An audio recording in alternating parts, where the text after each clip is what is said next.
Oh, I think they're doing a great job. A lot of them are. Good afternoon, Dwayne. How are you? Not too bad, sir. Ladies and gentlemen, Radio Cayman's Talk Today with Sterling Dwayne Ebanks. But I do have some questions. There are more questions than answers. Radio Cayman's Talk Today. If you're ready to talk, we're willing to listen. Well, I really enjoy this program today. Cayman Islands' foremost listeners participation program. May God bless every person.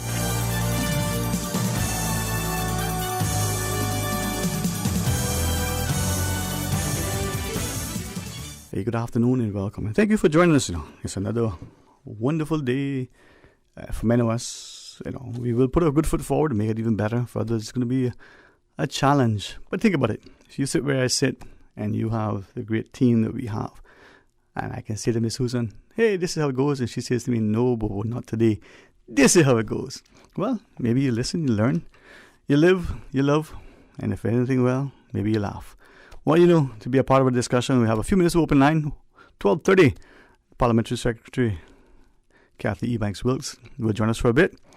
You know what they say when you get two West Bears in a room? That's two less on the street. 949-8037, 1-800-534-8255. Please stay tuned for Talk Today. Talk Today is brought to you by Subway, open 24 hours in Countryside, Anderson Square in Georgetown, and Centennial Towers in West Bay. And by the Ministry of District Administration, Tourism and Transport. Explore your history, explore your land, explore your sister islands. MedLab in Smith Road Plaza, your complete medical laboratory solution. Call 949-7331. And Savannah Pharmacy in Countryside Shopping Village, convenient opening hours including Sundays and holidays. Radio Cayman's Talk Today, the Cayman Islands' foremost listeners participation program. We ask our listeners to avoid statements or comments which are abusive, derogatory, malicious, or defamatory. Do not use any indecent language or make any statement which is false or misleading. Email talktoday@candw.ky or call 1-800-534-8255. Courtesy of Flow. Cayman's #1 network that connects you to your world like never before. Let your voice be heard. Once again, here's your host, Sterling Dwayne Ebanks.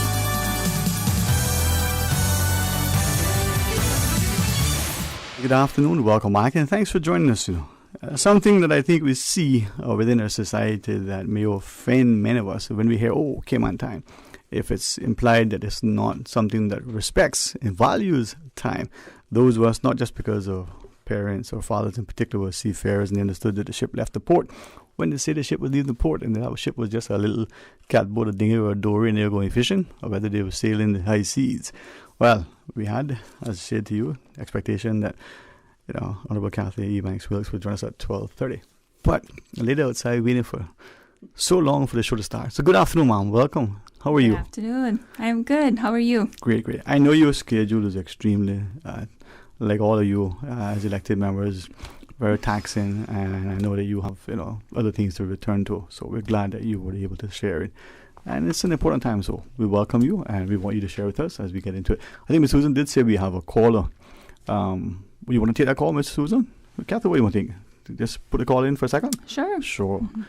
Let's hear what happens. This could be the turtle meat dinner that we ordered you. Hey, good afternoon and welcome. Thanks for calling.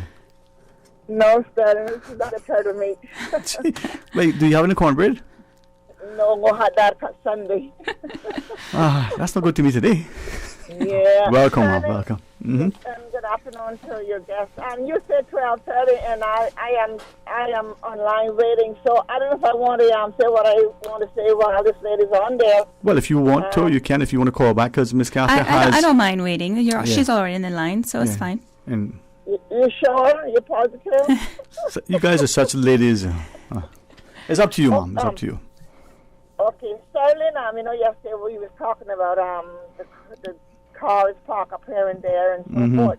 Right. Now, yesterday evening on my street, the house next to me, they had about 3 cars came there plus a car wash, and I heard when the car wash power went on, and I went outside and I asked them, I said, "What you guys think y'all doing?" They was washing an engine in the road. next to my house. So I told him, I said, this can't happen. I'm sorry. Wow. This can't happen. But I wanted us to leave it there, and we can talk about it later. Okay. I don't want to take out that lady's time. No, thank you. Thank you. So we'll talk some more. I Yeah, don't want to bore her with this. No. All right. Very, very respectful, man. Thank you very much. And I think this is, we see that example across the board. It's almost like time as well, where we value time. And there are many things that are said and sadly repeated in our society that goes unchallenged, unquestioned. People just accept it. And to me, it's not inflammatory. It's not even insulting. It's an absolute aberration on a part of us when we think of our parents and their service and sacrifice. And I say this knowing that whether it's you, Captain Paul, or the other politicians, senior civil servants, most people, they come and they value time and they respect it. And I will do the same for you because I know you're going to get back. But it's good to have you on. And as you continue in office, maybe we'll have you again. But tonight, well, share with us, well. Well, before we talk about tonight, I just want to touch on something that the caller was just speaking about. I don't want to steal the thunder from my colleague, which I believe, if I'm not mistaken, you have some other visitors coming on later this afternoon, right? We're hoping to, right. But we'll see because I know the schedules have been a bit... Yeah. Well, I just want to assure the caller that her concerns are being looked at in detail by the government, and Minister Bryan is about to roll out something very exciting. So stay tuned. And thank you for that, man. Yeah. Because that is something that, as you were sharing, it's in every community, in every district, probably including to maybe a limited extent in the future, even Little Cayman, but in all of our islands. And it's certainly of concern to all of us because we're not trying to take someone's bread from their mouth, but we want it to be safe, both for them and the surrounding neighborhood, sensitive and sensible to the environmental concerns, got into the groundwater, but the hazards that it may pose for traffic and all these things. But it's just proper. Right? Yeah. But anyway. And it's also trying to maintain a bit of our culture, right? And trying to have Cayman continue, although we want to flourish and grow, we also want to maintain what Cayman really looks like, like back in the day when you and I were kids. Of course, with the nice new paved roads and all that sort of stuff. But, the cleanliness, we've always been known for being a country that is clean. People get off the cruise ships and talk about how clean Cayman is. So I think that these are things that this government is passionate about ensuring that we protect. But anyway, why I'm here, Dwayne, is really just wanted to use this platform to capture the audience that tune into your show daily, just to let those listeners know that I will be having my first community engagement meeting this evening at my constituency office, which is 37 Boreal Street in West Bay. We'll be doing it outside just because of COVID protocols and still asking persons to social distance. And even though we're outside, depending on the crowd and how far we can distance, we may need to ask persons to wear their mask while outside as well. But we'll see how it, we'll see the turnout. I'm hoping that we'll have a good crowd. Just to touch a little bit about what I plan to talk about this evening, really, I think every leader probably has been asked in the last couple of months, like when are they going to be, coming out and engaging, doing more activities on a constituency level, because we've been pretty occupied on a national level addressing the reopening plan and then more recently the budget. And so that's where I want to start for the new year, is on the ground, focusing on the constituents and the constituency now, and just sharing the plans that I intend to roll out for the first quarter. I think this is where, as you shared, we're recognizing the change landscape for us personally and us nationally. And we appreciate that there's so much that has to be sort of brought to the table from the country's perspective, from the community's perspective. But it all ties in together. So tonight, as the community comes out and participates, maybe we'll be able to get to a space where, are we going to row the catboat, or are we going to also be able to hoist the sail? Right. And is it one, or is it a flotilla?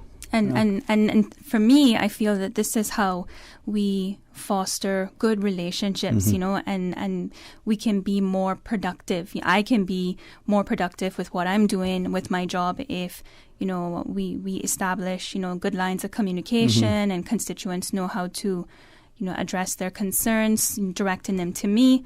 I think oftentimes because we as leaders are often busy, it tends to lead to conversations, you know, by the water cooler. You know, so I'm trying to ensure that my constituents know how to contact me and how to, you know, share their concerns with me on a frequent basis. So this is the beginning of, you know, many engagement meetings that I will be rolling out for the year. Well, you know, for that, we certainly want to offer the opportunity for you to give not just a reminder the days before and any information following, but it gives us a chance as a people to appreciate that it takes, you know, many hands sometimes to draw alongside. And the exciting game of tug of war, you know, even if there was one person anchoring it who is super strong and 10 on the other side, that one person might be able to win. But if there were 10 and 10, the fun, the involvement, the participation and the back and forth makes it that much more, you know, enjoyable and interactive. Likewise with this, we're not going to be a tug of war. We pull in the same direction. But we all supposed to be working together for the greater good, right? So don't leave it to one person. This is how you. I feel that this is how you accomplish that, because sometimes it's probably viewed that way, like you know, one man is an island, and so try to change, you know, some of the stigma as well that comes along with leadership. And I think too, maybe I appreciate you, Sheila, maybe too that we as a people can move away from this expectation that all the answers are in that corner or with that person, as opposed to recognize that we bring something. Going to church, you know, we come there with something. We want to leave with something, but what do we bring in there? You know, are we prepared to get into the praise and worship and the prayer? Are we just going there to network as it is? And when we leave, you know, is there something that's going to uplift us? So we bring something to the table. I like that analogy, and for me, I take that as, you know, in my position in the same concept where I look at it. What do I intend to distribute to the constituents? You know, for me, I want not only to engage but also to educate. You know, a lot of persons still. I mean, even myself. You know, when I got elected, I thought that I had a good understanding on how a lot of this stuff really works, and then you get in and then you realize, well, actually it's not what I thought in regards to timing and processes. And so that's one of the things that I also want to use this platform to do over the next almost 3 years now, right? Because we're almost in April already. But just to educate, you know, my constituents on how they can advocate for themselves, how they can understand the legislation, you know. So I'm really excited, and I'm hoping that, you know, anybody in the area doesn't necessarily have to be in West Bay Central. It's open to anyone in West Bay. Just inviting them to come out tonight and just have a good time of engagement. You know, it's sadly sometimes that we are divided along different lines. One country and another country. Man. But when you start dividing a country and then a district, then a community, and then a family, you realize what's happening. So I appreciate you sending the invitation that, hey, if you live in Grand Cayman, come. But if you live in West Bay, it doesn't matter if, you know, that artificial boundary between you and your neighbor separates you from east, west, south, north, and whatever. Still come and live. And that's one of the things that really breaks my heart, is to see how often we can be divided as a people. And we have many other nationalities that come to Cayman. I don't know if it's because they're in a foreign country, but you see other people come here and enjoy this beautiful island that we have, and they support each other, they uplift each other, and then we sit here on the wayside and I feel like we don't tap into the resources that we have, you know, the whole Cayman kind, you know, the Caymanian love that I feel sometimes we've lost along the way. And I'm hoping that, you know, I can be a bridge to bring people together. That's really what I'm hoping to do. Right. I know the time is as much as you wish. Certainly don't want you to rush now, make you feel like you have to be a hostage. But we do have someone join us as a caller. We're speaking to Parliamentary Secretary, Ms. Kathy Ebanks-Wills. Let's take this call. Sure. Welcome. Good afternoon. Thank you for calling. Hi, good afternoon, and congratulations to Kathy and best wishes. Thank you. And all the others who have been elected. Thank you very much. Will your meeting be carried live on Radio Cayman tonight? I was trying to decide if I should have streamed it live on Radio Cayman. For me, it was a constituency meeting, so I wasn't sure if persons would have appreciated it being on the radio. I did get a few calls this morning. I didn't make arrangements for this meeting to be live streamed by Radio Cayman, but by all means, I think I will be doing that for the next community meeting. Yeah, well, whether it's a constituency meeting or not, everything affects everybody. You're right, ma'am. You're right. We all live on a small island, and that's true. We all need to be included in everything, and we need to get those district councils started. Yes, I agree. And I don't know what's going to happen with the road getting blocked off in Georgetown, because the traffic is already backed up without any road being blocked off. Because everybody knows how it is when it is blocked off for certain occasions. So I don't know how this is going to work, because the traffic is bad enough as it is. It's like crabs crawling against the other one back. So, and as far as I'm concerned, the Georgetown constituency, we're not given the opportunity to put the input into it that they wanted. I think they just went ahead and did it how they wanted to do it my way, like the song says. I did it my way. Okay, thank you for listening. Bye. Thank you too, ma'am. Right. Thank you very much, ma'am. Thank you very, very much. And I guess as the caller sort of immediately highlights the fact that everything does put forward by a government impacts all of us. And that's why I think your invitation is, hey, doesn't matter which part of West Bay you live, but even which part of Grand Cayman or Cayman. So funny that she would touch on that when we were just speaking about it, right? So I'm glad that she raised it. I think it starts to make us appreciate too that maybe a discussion for another time in another setting, but the whole idea of how we elect, who we elect, whether it's national vote or something, whether we're trying to do something that I think I gathered from what you were saying, all hands on deck. Yes. We're working together so that it isn't one man is an island. Exactly. I think that was the father say, if it was one woman, she definitely is an island, because a woman can carry everything, but one man, it takes probably about 10 for one, right? You said it, Dwayne. Hey, I can say that, I got 7 wonderful sisters, and trust me, man, they're as strong as their mother, so it's all perfect. But women are, when I look at the statue in town, I conscious that sometimes, and I hope this doesn't offend anybody, I conscious that sometimes we'll drive and or walk and look at that. And I feel bad, this is the part I hope there's no offense, that when I look at that statue, it's like a pinprick, just a little speck on your paper, as opposed to being this thing that is a zillion feet wide and a zillion feet high and magnified. I exaggerate, because its importance, its significance is that much more than any other building or statue anywhere, because it's life. It embodies the spirit and the ethos of who we are. But sometimes small is mighty, right? You're absolutely right. And for me, I think just to touch on a bit about the statutes and women, one of the things that that struck me on Heroes Day is I just started to reflect on what life must have been for the women back in those days. They still had to balance, work, life. They didn't have Google and all the resources that we have today that, makes information available at the snap of a finger, and yet they did it so gracefully, and I just think it's amazing. It's definitely something for me as a woman to feel very proud of. Well, I think this is where, as a people, we start to appreciate the importance of respecting each other. Exactly. Respecting ourselves, but having respect for what service and sacrifice has gone before, and leveraging that to the point where we constantly reminded that we too need to raise the bar.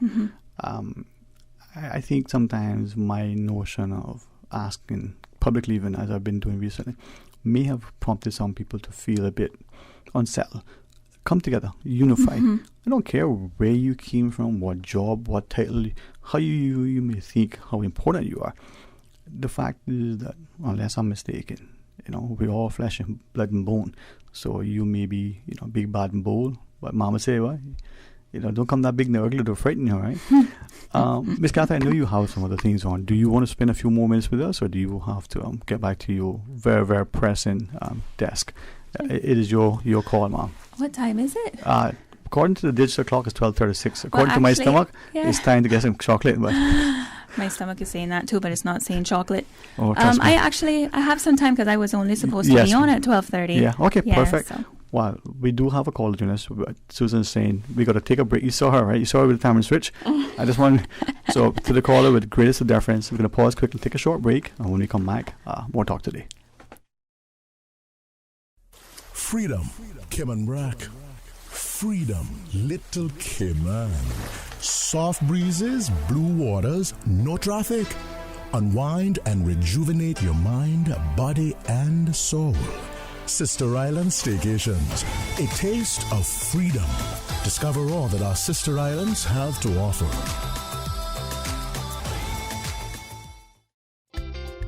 For medical lab services in Cayman, go straight to MedLab. For a full range of medical services, pleasant, clean and comfortable environment, no long lines and affordable fees, visit MedLab at the Smith Road Plaza. Open Monday to Friday, 8:30 a.m. to 5 p.m. and half day on Saturdays. Call 949-7331 to make your appointment. For medical lab services in Cayman, MedLab. Ask our professional team about the benefits of cutting-edge technology with MedLab's new state-of-the-art digital mammogram machine. Make your house into a home. Welcome to Brand Source Home Gallery, your source for premium products and a premium experience. We'll design and install your dream kitchen with crafted cabinets, complemented with elegant appliances. We'll fill it with quality houseware and cookware. Custom-designed closet and storage solutions organize and beautify any area. And with the finest bedding, you'll get a perfect night's sleep knowing Brand Source Home Gallery has everything you need to make your house a home. It's Wealth Talk time again at the Jamaica Stock Exchange Regional Investments and Capital Markets Conference with the best and brightest minds in the business and financial sectors, helping companies strategize their success and create networking opportunities with renowned business leaders. Join us in our 17th year at the home of the conference, the Jamaica Pegasus Hotel, Kingston, January 25 through 27, 2022, under the theme Positioning Capital for Growth, Facilitating, Mobilizing, and Expanding. Register now at jamstockx.com or call 876-967-3271, courtesy of Jeffries, NCB Capital Markets, TVJ, and Jamaica Observer. It's that time again to empty your coin jars and piggy banks. So Cayman, dig deep and give from the heart. Your loose change may not seem like much, but together as a community, we can use it to make a huge impact. Meals on Wheels is celebrating 25 years of serving the community, and you can help us to provide a hot meal to some of the most vulnerable members of our country, our seniors. And now, more than ever, we need your help to meet the increased demands. Whether it's jangles or foals, donate what you can when you see the Meals on Wheels volunteers stationed around Grand Cayman on January 28th and 29th. Join Cayman Islands Meals on Wheels, Davenport Development, and Radio Cayman in the fight to end senior hunger in the Cayman Islands. Visit www.mealsonwheels.ky or call 769-1974 to learn more. Talk today. But I do have some questions. Talk today. Cayman Islands' foremost listeners' participation program. Talk today. Because there are more questions than answers. What the public is saying. Waiting to take your calls right now. Sterling Dwayne Ebanks.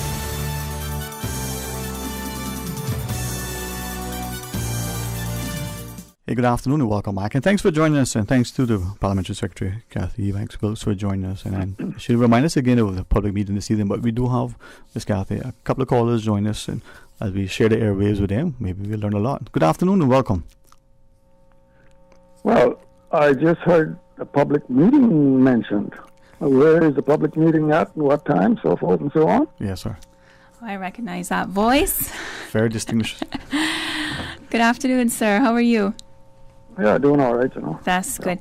So it's on the lawn of the constituency office in West Bay Central, which is 37 Borrell Street. Okay. And that's up and by the Peace, I guess. Yes. Okay.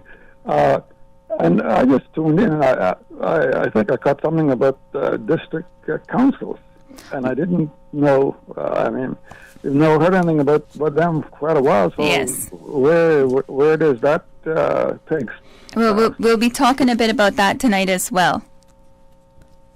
Okay, but as I understand it, there has to be some law updating and so forth and so on before that process can even become, I guess, in a legal status. Yes, sir, you're correct. And it is something that a lot of the government members have been having discussions about. However, because we've been inundated with dealing with COVID and all of the regulations that have come with that, we haven't gotten to the stage of, getting to implementation. However, I'm going to be covering it a bit more tonight, what my plans are, for the interim period. Oh, okay. Well, that sounds interesting. I just, when I first turned on and heard it, and heard the process, I thought to myself, it's refreshing that a politician, comes on here, and it's been happening quite frequently, I guess, I'd say over the last probably 8-10 years, but thinking back to 77 or 78, 79, then there were folks say you couldn't get them to say quack. Yeah, so it's refreshing, and I think that meeting probably need to be publicized a bit more because, it came as a complete surprise to me when I just turned the radio on. Yes, sir. Thank you. I did want to try to, I think I've had 2 meetings since the election. Both of them I only advertised on Facebook, which I recognize that there are, some people that I'm not capturing on that medium. So I did want to ensure that, persons like yourself were able to become aware of the event tonight. And I'll be hosting many more and also utilizing the public service announcements so that, I can reach a larger audience going forward. Oh, I think that's wise and very good because, unless it goes into the water vault, a lot of people will never hear about it. Yes, sir. Yes, sir. All right. Well, thank you very much, sir. Anything else you want to share with us? No, I think that's, interested in the meeting tonight. Thank you very much. I hope you can make it. A man of immense knowledge and of course our willingness to share, and that's what I like about our people. Yes, and you have to be willing to listen as well, right? Yeah, listen to accept sometimes, whether it's good, bad, or ugly. Yeah, that's the skill set that I think we're not embracing enough. The idea that we need to listen. We joke and say, God gave us 2 ears and 1 mouth. But so, Miss Susan, can we take the call, or where are we heading, Mom? Because I don't want to miss Kathy. Okay, all right. So we can take the call quickly, and then go. Right. She said, okay. Good afternoon and welcome. Thank you for calling. Good afternoon, Dwayne, and good afternoon to Deputy Speaker, Ms. Wilkes. Good afternoon, sir. I like you remember to tell. Afternoon. Thank you for the protocol, sir. Well, I always have to remember that. And let me begin by saying that, you see, Deputy Speaker doesn't know me, but last time when she ran, I remember having a discussion with some of her now constituents, hoping that she would win, and she came close, but she didn't quite make it. So it was particularly good to see her come in this time with a very popular government and a very popular mandate. And I think by all accounts, and also my own observation, starting off very well during challenging times. So that's the first thing. But the second thing I'm going to say is unrelated to that. With every new crop of ministers who have come in and members of parliament, I have always offered them, I've said, you know what, I worked in Cayman for 12 years with drafting legislation in Cayman. And then after that, of course, I was in consultancy. And so now I spend a little more time outside, but very, very much engaged with my people in Cayman, causing some activism here and there. So I have these courses which I outlined, one-day courses, which are intended to help civil servants, people in the government, new ministers, to help them on the legislative process. How do you work on legislation? Before legislation comes to the Legislative Assembly, that process, which you, from the time you conceive it to the time you draft it and revise it and so on, how do you do that? I've got a whole one-day course to do that. I've got courses on interpretation of statutes, judicial review, how to write cabinet papers, legal drafting in plain language. And these were all designed in Cayman for Cayman. And my disappointment, Ms. Wilkes, has been that every time that I've offered them, and this time I've even offered them for free to government, there have been no takers. So what I will ask you what I think the followers of John the Baptist asked him when he came.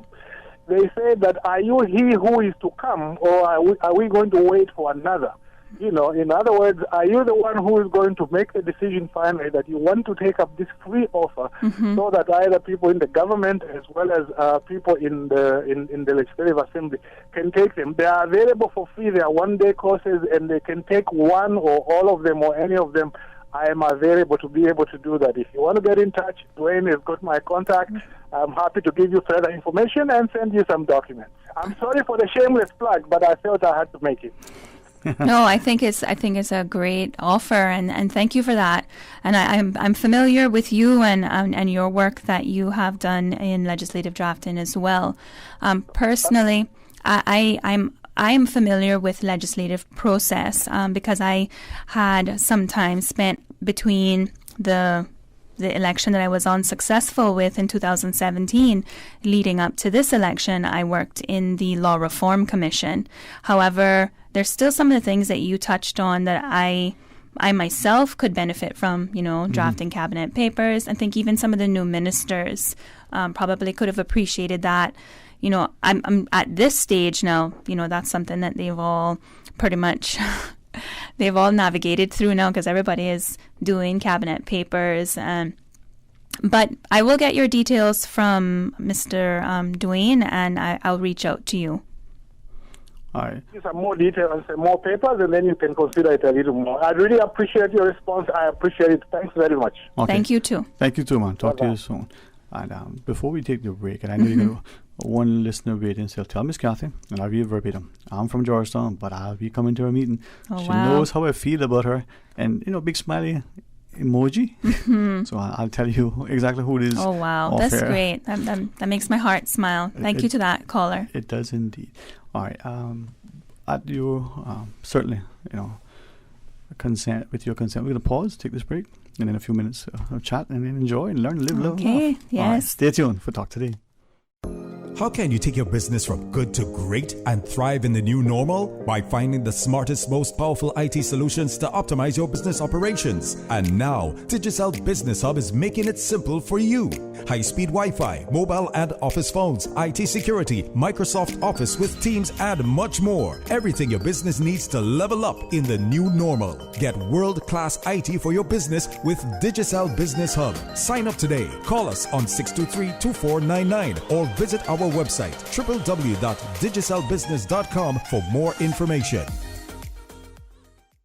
Families are like branches on a tree. We grow in different directions, yet our roots remain deeply intertwined as one. Savannah Pharmacy, your neighborhood pharmacy, has remained stable, strong, and deeply rooted in the community. The past 2 years have been very difficult, but they have taught all of us the value of family and embracing our loved ones. This 2022, Savannah Pharmacy encourages everyone to get in touch with your roots, embrace your heritage, show some extra love to your neighbor, and make the year a memorable one. Time is precious. Cherish it and those you love. Savannah Pharmacy, always just around the corner with everything your family needs and convenient opening hours, including Sundays and holidays. Savannah Pharmacy. For more information, call 946-3336 or WhatsApp your Savannah Pharmacy prescription to 929-5045. For medical lab services in Cayman, go straight to MedLab. Blood test, x-ray, and mammogram, all of that is MedLab. Affordable fees and friendly service, a full professional team. MedLab is always comfortable, MedLab is always clean. For medical lab services in Cayman, MedLab. Call 949-7331 and ask about MedLab's new state-of-the-art digital mammogram machine. A couple means two. Whether it's your spouse, significant other, or bestie, couples who sweat together stay together. King Sports Center is offering a gym and bowling special this Valentine period. Get 2 annual Powerhouse Gym memberships for $750 starting from February 6th and ending on the 14th. Receive a free self-defense class for 2 upon purchase. At Kingpin Bowling, couples can get 2 games and 2 glasses of wine for only $40. The bowling offer is from February 11th to the 13th only. For more info, call us at 946-5464. That's 946-5464. King's Sports Center, your second home for fitness and recreation, celebrating 20 years of service.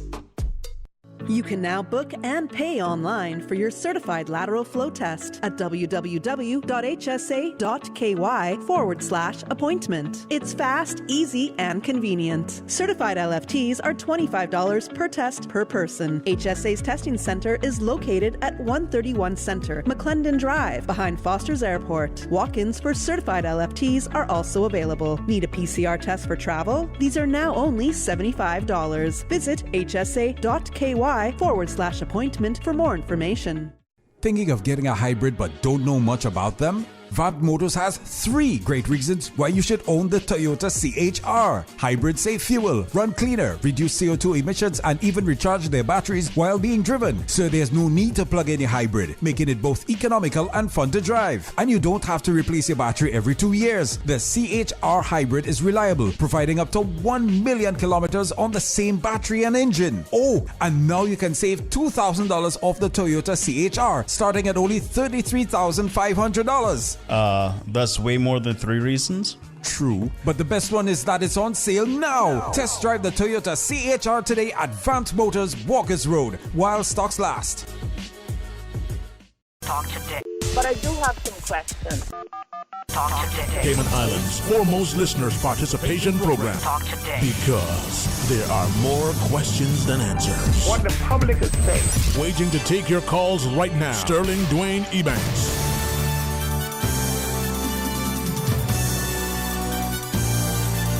And good afternoon, welcome back, and thanks for joining us, and thanks to the Parliamentary Secretary, Ms. Kathy Ebanks Williams. As we said at the outset, our schedule is extremely taxed today, and she's been so gracious to give us an extended period. So I know you only have a few extra minutes before you have to get back to another press and engagement. Very much appreciative of you taking this extended time. Hopefully the hospitality has been, one to be extended with love, and you have felt more like a guest than, what does it say? You served at the pleasure of the governor. A little bit different, right? We'd have one of the quick call for us, Ms. Kathy. Sure. Good afternoon, welcome, thanks for calling. Good afternoon, Dwayne, and good afternoon to Ms. Kathy. Good afternoon. Afternoon, sir, afternoon. First, I always want to thank Ms. Kathy for the good work she do. I know she's a good MLA for Westby, and she's doing a great job. And reason I called today to thank her for the hard work she do in the house, and I know she's a active member of the government, and she doing a great job. And that's tell us that woman can do a great job in Cayman. I think she doing the best job. And I have a question for her. As you know, Ms. Kathy, as you a member of the House, and you know that we have a bad public bus transportation system in Cayman. And I think it needs one MLA to put this subject in the House for discussion. Yes.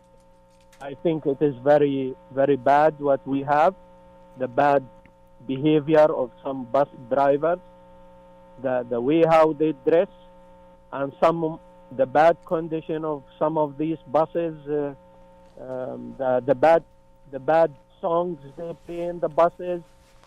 The whole system is not working for us in Cayman. A lot of people losing their job because they don't reach in time. And these buses, like for example, Westby number 3 bus, refuse to go to the airport route. and they always refuse. If somebody wants to go, they charge him $10 to go to the airport, and this is illegal. This is not acceptable, and we have a problem also to the Eastern District. Buses, they don't go to Eastern, to North Side.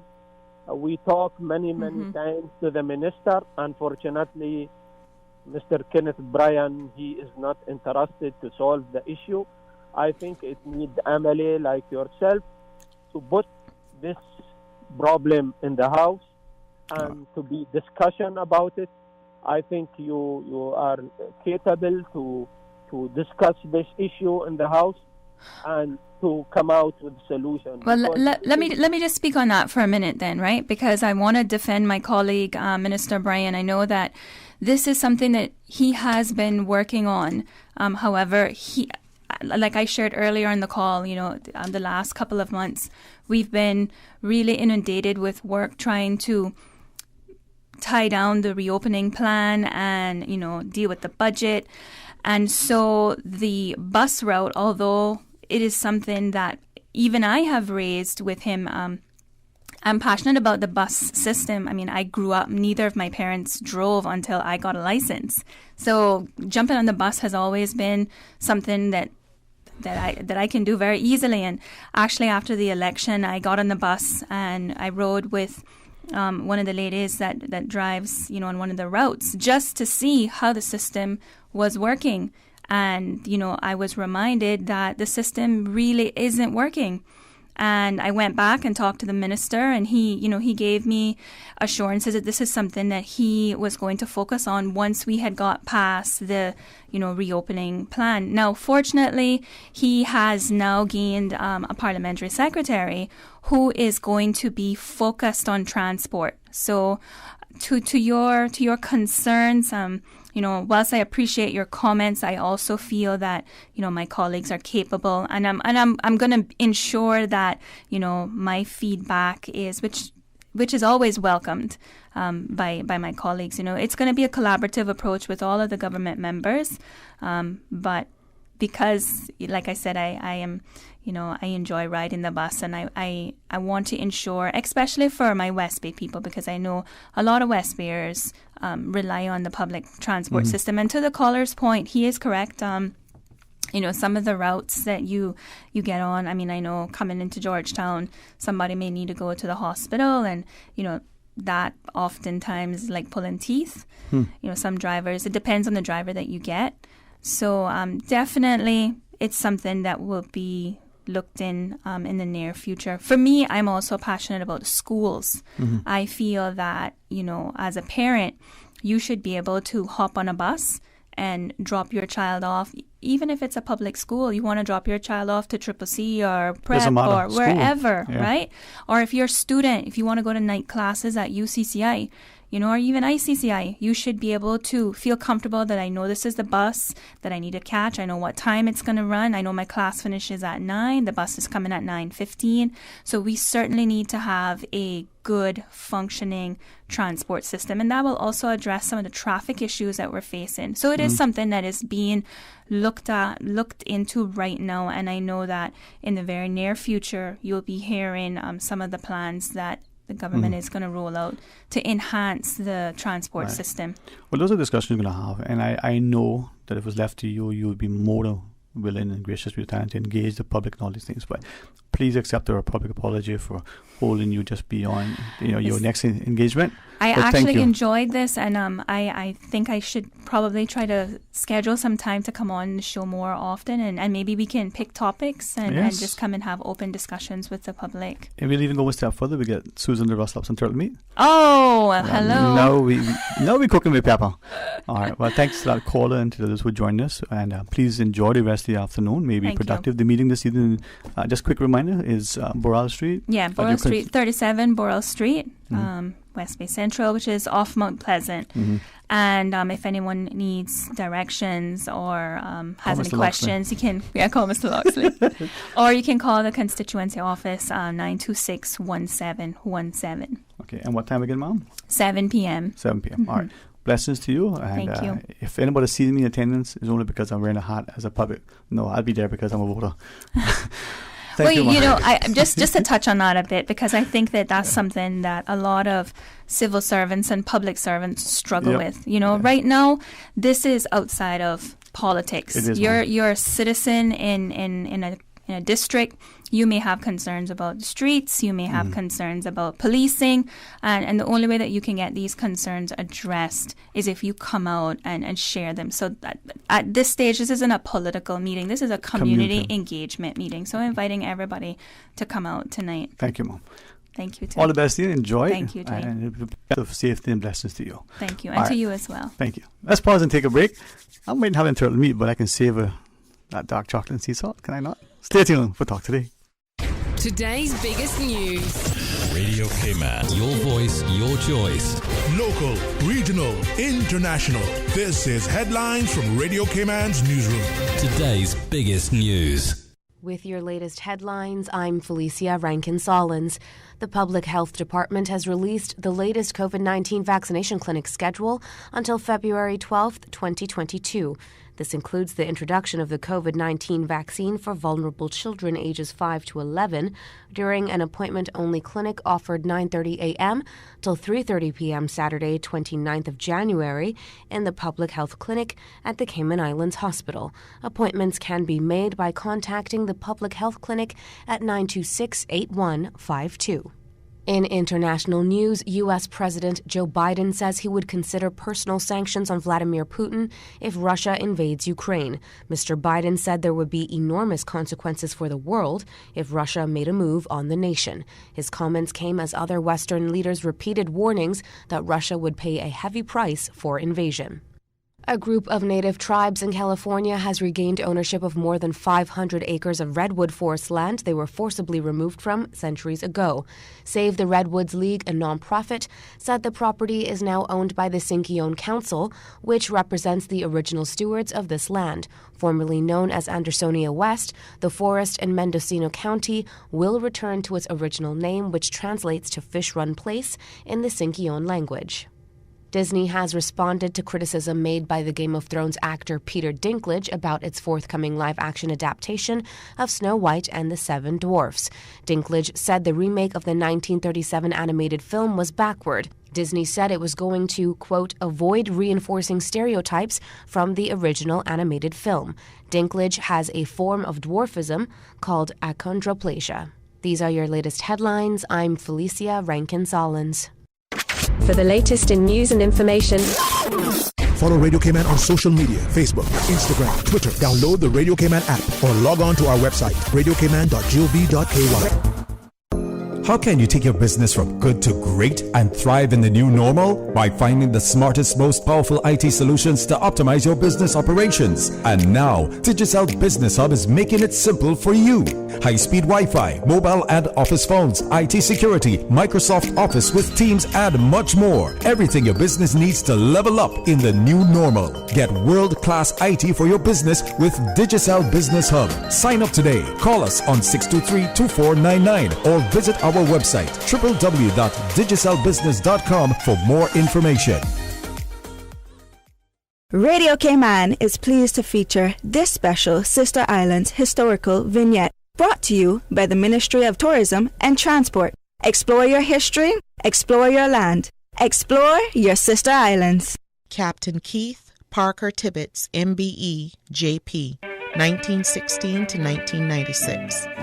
Captain Keith Tibbetts of Kimmenbrack, shipwright, sea captain, entrepreneur, businessman, farmer, hotelier, building contractor, airline agent, government auditor, and land adjudicator, was elected as a vestryman before he turned 30.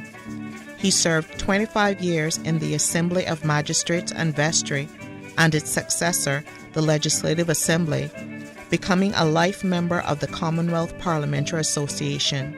In 1962, Captain Keith presented a petition to Sir Kenneth Blackburn, Governor of Jamaica, signed by over 75% of the registered voters in the Sister Islands, stating that if Grand Cayman decided to remain under the governance of an independent Jamaica, Kimmenbrack and Little Cayman would separate from Grand Cayman and become a crown colony under the authority of the United Kingdom.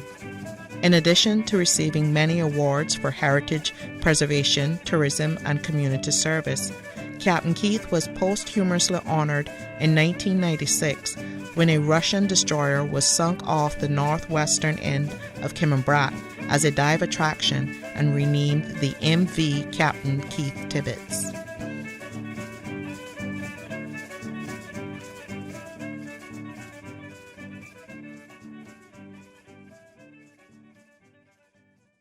Radio Cayman is pleased to feature this special Sister Islands historical vignette brought to you by the Ministry of Tourism and Transport. Explore your history, explore your land, explore your sister islands. Wouldn't it have been grand if you had purchased land 30 years ago? It may not be 2020, but a perfect vision has never been more clear. Cayman Brac and Little Cayman, poised for growth with an eye on the future. Your land, your history, your future. Discover all that our sister islands have to offer. You see how hard it's raining? Yeah, and I don't have time to fight traffic and get my lunch from Subway. I have so much work to do. Why don't you order Subway by using the Let's Eat or Bento app? Save time, stay dry, and get your sandwich fast. I never thought of that. Great idea. I'm going to order now. Order me a veggie pizza while you're at it. And a cookie platter for the office. Too busy at work or home? Is the rainy weather stopping you from dining out? Order your favorite Subway sandwich, wrap, or pizza through the Let's Eat or Bento app with fast and reliable delivery. Subway, eat fresh. Talk today. But I do have some questions. Talk today. Cayman Islands' foremost listeners' participation program. Talk today. Because there are more questions than answers. What the public is saying. Waiting to take your calls right now. Sterling Dwayne Ebanks.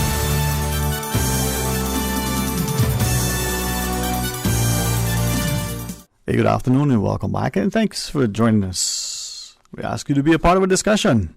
What's the benefit sometimes to us when we look at some things, and sometimes we come away with a calculation that, wow, it's immense benefit. And sometimes even when we think it's so great, we actually still undervalue, and maybe we're doing that with ourselves, and maybe we're doing that, with our society. But what if we also sadly making others do that to us and to the things around us? Now, not that we should seek self-praise, not that we should self-promote, not that we necessarily should self-inflate, but should we not have a sense of high self-esteem and self-confidence? It is what our parents want for us, what our teachers say that we should ensure to be possessed. Now, the question is, if we have that collectively, a cultural ethos that speaks to a high sense of value, one, as the Parliamentary Secretary just referenced earlier, a society that looks at itself and says, we're not going to allow this thing to fall below this standard. A standard that was set, by our parents, following their parents, And sometimes we've devalued it, disrespected it. Sometimes we even, without recognizing it, sidestepped it and not appreciate the consequence. Now, it doesn't mean that times don't change or that time stands still. No one's suggesting or even asking for it. It would be nice, though. Yeah. Did you see the sunset yesterday, for instance? If you did you stop and look at it and wish that it could be repeated and maybe replayed in slow motion? Or did you not stop because genuinely you were busy? You might have been exercising. You may have been trying to finish up something for work, so you didn't have to work, that late into the evening. Or maybe you stopped and looked at it and thought, this is a waste of time. Tomorrow the sun will set again. Well, it won't be the same sunset. God's willing will be a part of it, but it won't be the same sunset. That doesn't mean that you have to see the sunset every day. It doesn't even mean that every, particular day of every particular week that you sit and watch it. But shouldn't we? Let's take the phones. Welcome, good afternoon. Thanks for calling. Do I stand a chance now? Your chances, are better than 10 out of 10.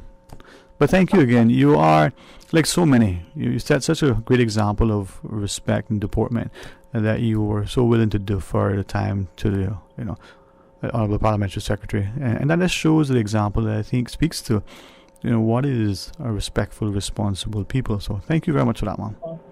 Yeah, that's what we're supposed to do, but we're losing it. So, somebody got to keep it up. Mm-hmm.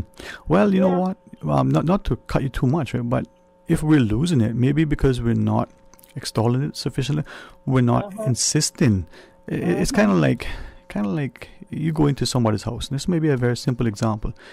If A, you don't know the rules, and B, you don't wish to ask, and C, it isn't shared with you, but D, it isn't enforced, even if it is, right? Then who is it to blame? Because there are some of us who like to impose ourselves, who want to, see how they can control and manipulate the situation, because for them that makes them better because you're less. But exactly. If you come into my space and I don't insist that, in here, this is the law of the land, right? It could be something simple, leave your shoes right here that we have for you. Or if you're going to smoke, this is where we're going to smoke. Or we're only going to smoke this, or whatever the rule is, but it applies to all and sundry alike. And you lead by example, right? You can't tell a man no shoes, no smoking, and there you are with your shoes that you just finished sold in the septic, with your cigar in hand. I mean, it just can't work. But that's what happens too, right? Yes. Just saying. All right, let me hear you, because I always like to hear what you have to say. Yes, like I was saying earlier, yesterday, there was going to be an engine wash right next to my home, and there was about 3 other cars accomplishing this car wash. And I have come to the conclusion that when they travel like ants. Ants always have the follower behind them. No disrespect to anyone. So I call them a bit of ants when you see a few of them. But anyhow, this individual was power washing this engine for this car that I don't know how it was working, but apparently the guy that was in the house was affiliated with the boy that came to wash this engine. So I went out there and the guy that was doing the power washing, I said to him, I said, this can't happen. I said, it's a residential area, and you ain't washing an engine in the front next to my house or even on the street. And it's not right. And if you don't turn that machine off, I'm going to call the police. So he turned the machine off, and he listened to me, and he was very respectful. He didn't have anything to say. He never said, well, I'm sorry. He never cursed me out, and I never heard him say anything behind my back. You understand? Okay. So he took what I was saying to him, and he moved on. He didn't put it back on, and the police said if he put it back on, call them back. So he didn't put it back on, and I really appreciate him doing that, because, darling, if you don't nip it in the bud now, it's gonna be on every street throughout Cayman. We got kids riding their bicycles in the neighborhood. We got the neighbors walking, exercising in the evening, and so forth. And if you're going to wash this ton of grease off of the engine and on the side of the road, main road to get in and out of Newlands, and where our homes are, I mean, where's that grease going to go? It's going to go in your car. It's going to go in your house. Well, it's going to go on. Exactly. I commend you for standing up, but also appreciate you recognizing that the gentleman was amenable, and for whatever reason and however tone he took, at the very least, he was, seemingly from what you shared, civil and responsible and respectful in his response, right? I must say. Yeah. But here's a challenge that you have raised, and it's something that for years now, publicly, people have called it just while I'm here hosting, and share that concern almost in every district. And so I've been sort of paying attention, and then since your call yesterday, went back and sort of revisited some of the thoughts. And in the absence of anything empirical or anything otherwise sort of recorded more than just what I have before me, it would appear that this behavior takes place everywhere except in certain places, right? I let people draw the inferences. And maybe that's because in those places, those communities speak with a concerted voice, all right? But if we look at what you're sharing, a few facilities managers, maybe you should call them, at commercial premises have spoken to me since yesterday alone and said that they've had to very ardently enforce no washing of vehicles in their car parks. Very convenient for the employees that work in those buildings, but they found that it was creating an issue for the the paved driveways that they have in those commercial places. Presumably, as the cars are washed, whatever it is that they use, the solvents and the like, starting to eat away at the asphalt and the like. So that was creating an expense for them. But then one did say, and it was only one instance, he said, where he's spoken to the person who seemed to have been very popular, probably because he did a great job and all the customers there were happy for him to do the work. But he had called the police and the police had responded, but it became confrontational, not with him and the guy or the police and the guy, but with the police and him, saying, but you're trying to stop the man from earning a living. And he's saying, but this is private property, this is why we're calling. And for whatever reason now, instead of it being amicably resolved, it seemed that it was almost confrontational.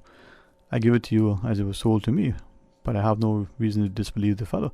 So I'm wondering now if we're not quite being civil and understanding and amenable when we look at these things and are not willing to enforce whatever laws. And in fact, are there laws that can be enforced when it comes to this?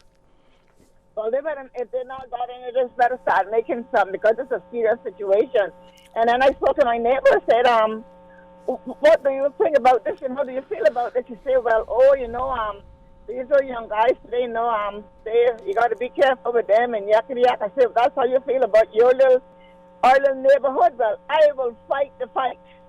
I will come out here and run my mouth. All they got to do is take me down. Yeah. And they better make sure that I'm down for good. But I hear your passion, but I'm asking the question though, even in the absence of laws, shouldn't there be something, we can call it, all sorts of things, but in a country, should there be a law that says you shouldn't go outside, on the public road and run up and down naked, cursing and screaming and carrying on? I mean, shouldn't really be a law.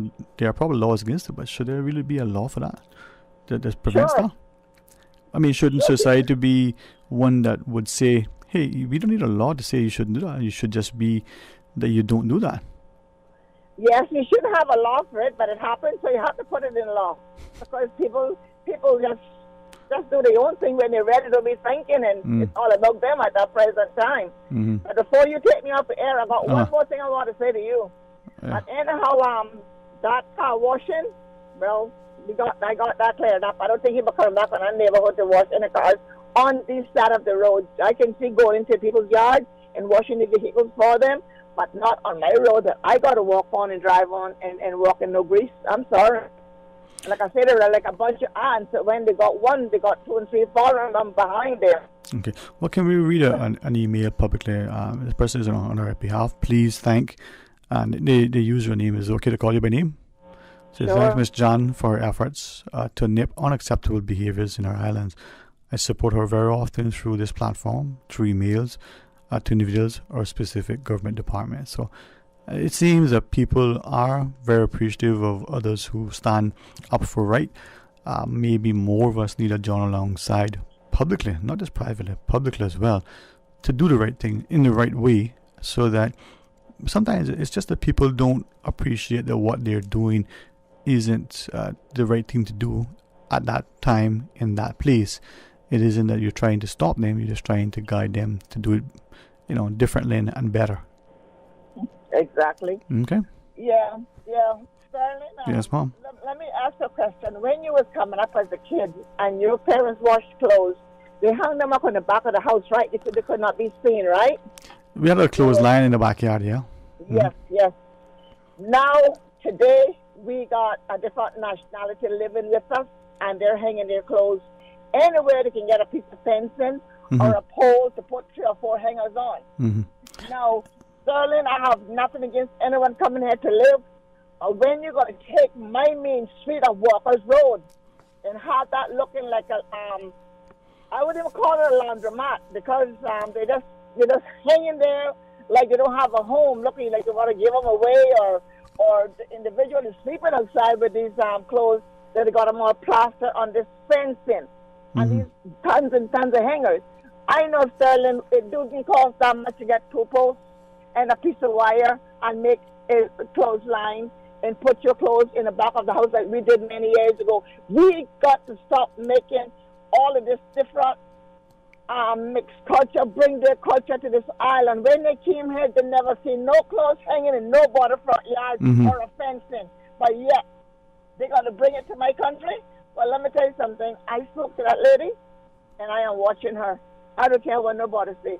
They're going to take me down, because I am ready to go whenever they're ready to go with me. Ain't nobody going to come and disrespect my country anymore. I got 3 grandchildren. I got 2 healthy children, and I am fighting for them. And I'm fighting for my Cayman Island that I was born and bred in. And I raised up poor, and now I am half good.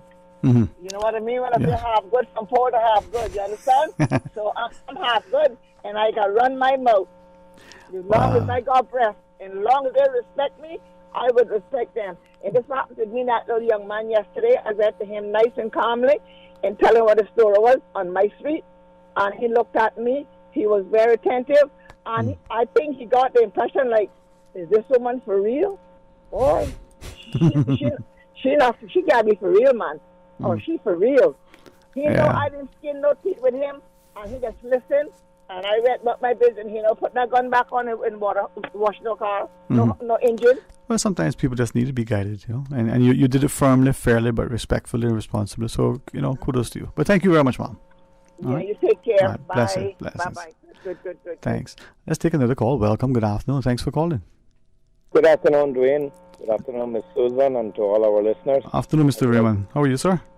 Yeah, I'm making the best of it. First of all, are you hearing me okay? Because a lot of times cell phones give trouble. I want to make sure it's coming through. Well, you were hearing you 5x5, man. Okay, first of all, I want to give my public condolences, deepest sympathy for Mr. Dolan. Yes, sir. God, I miss him so much. I listened to him on the radio here. Yes, sir. Really, I'm very touched by losing him. He's wishing the family and everyone all the best. It's hard times, and to all of those in Grand Cayman, hearing about all the sad things that have been happening with people dying from the COVID. Oh, it's so sad beyond. We all have to be extremely careful, whether vaccinated or not vaccinated. Because we have people that here on Cayman Brac that have been vaccinated and still caught it. So with close contact, we have to be extremely careful. And I want to pass my deepest sympathy and condolences again. A relative of mine in Grand Cayman passed away yesterday evening. The mother of Sammy Jackson and Johnny Jackson, Miss Carolyn Jackson. Yes, sir. She's actually a fourth cousin of mine, and I want to say to the people of Cayman Brac who knew Elgin's twins, they were called Miss Marilyn and Miss Carolyn, is Miss Carolyn that has passed away.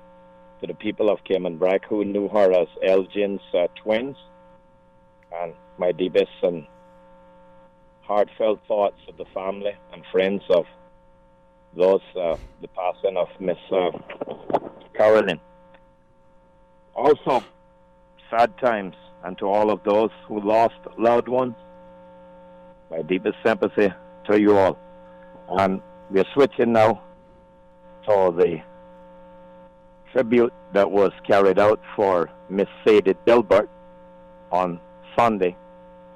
It was one of the most extraordinary tributes ever carried out for any lady from the Cayman Islands. During the funeral service, I called in a tanker that was chartered by Rubis from the northeast of the bluff and directed it into a half a mile west of the cemetery, then turned it hard to port and came a quarter mile off the creek and did 16 long blows of the tanker's horn, and the people in the cemetery were with their phones recording and taking photos.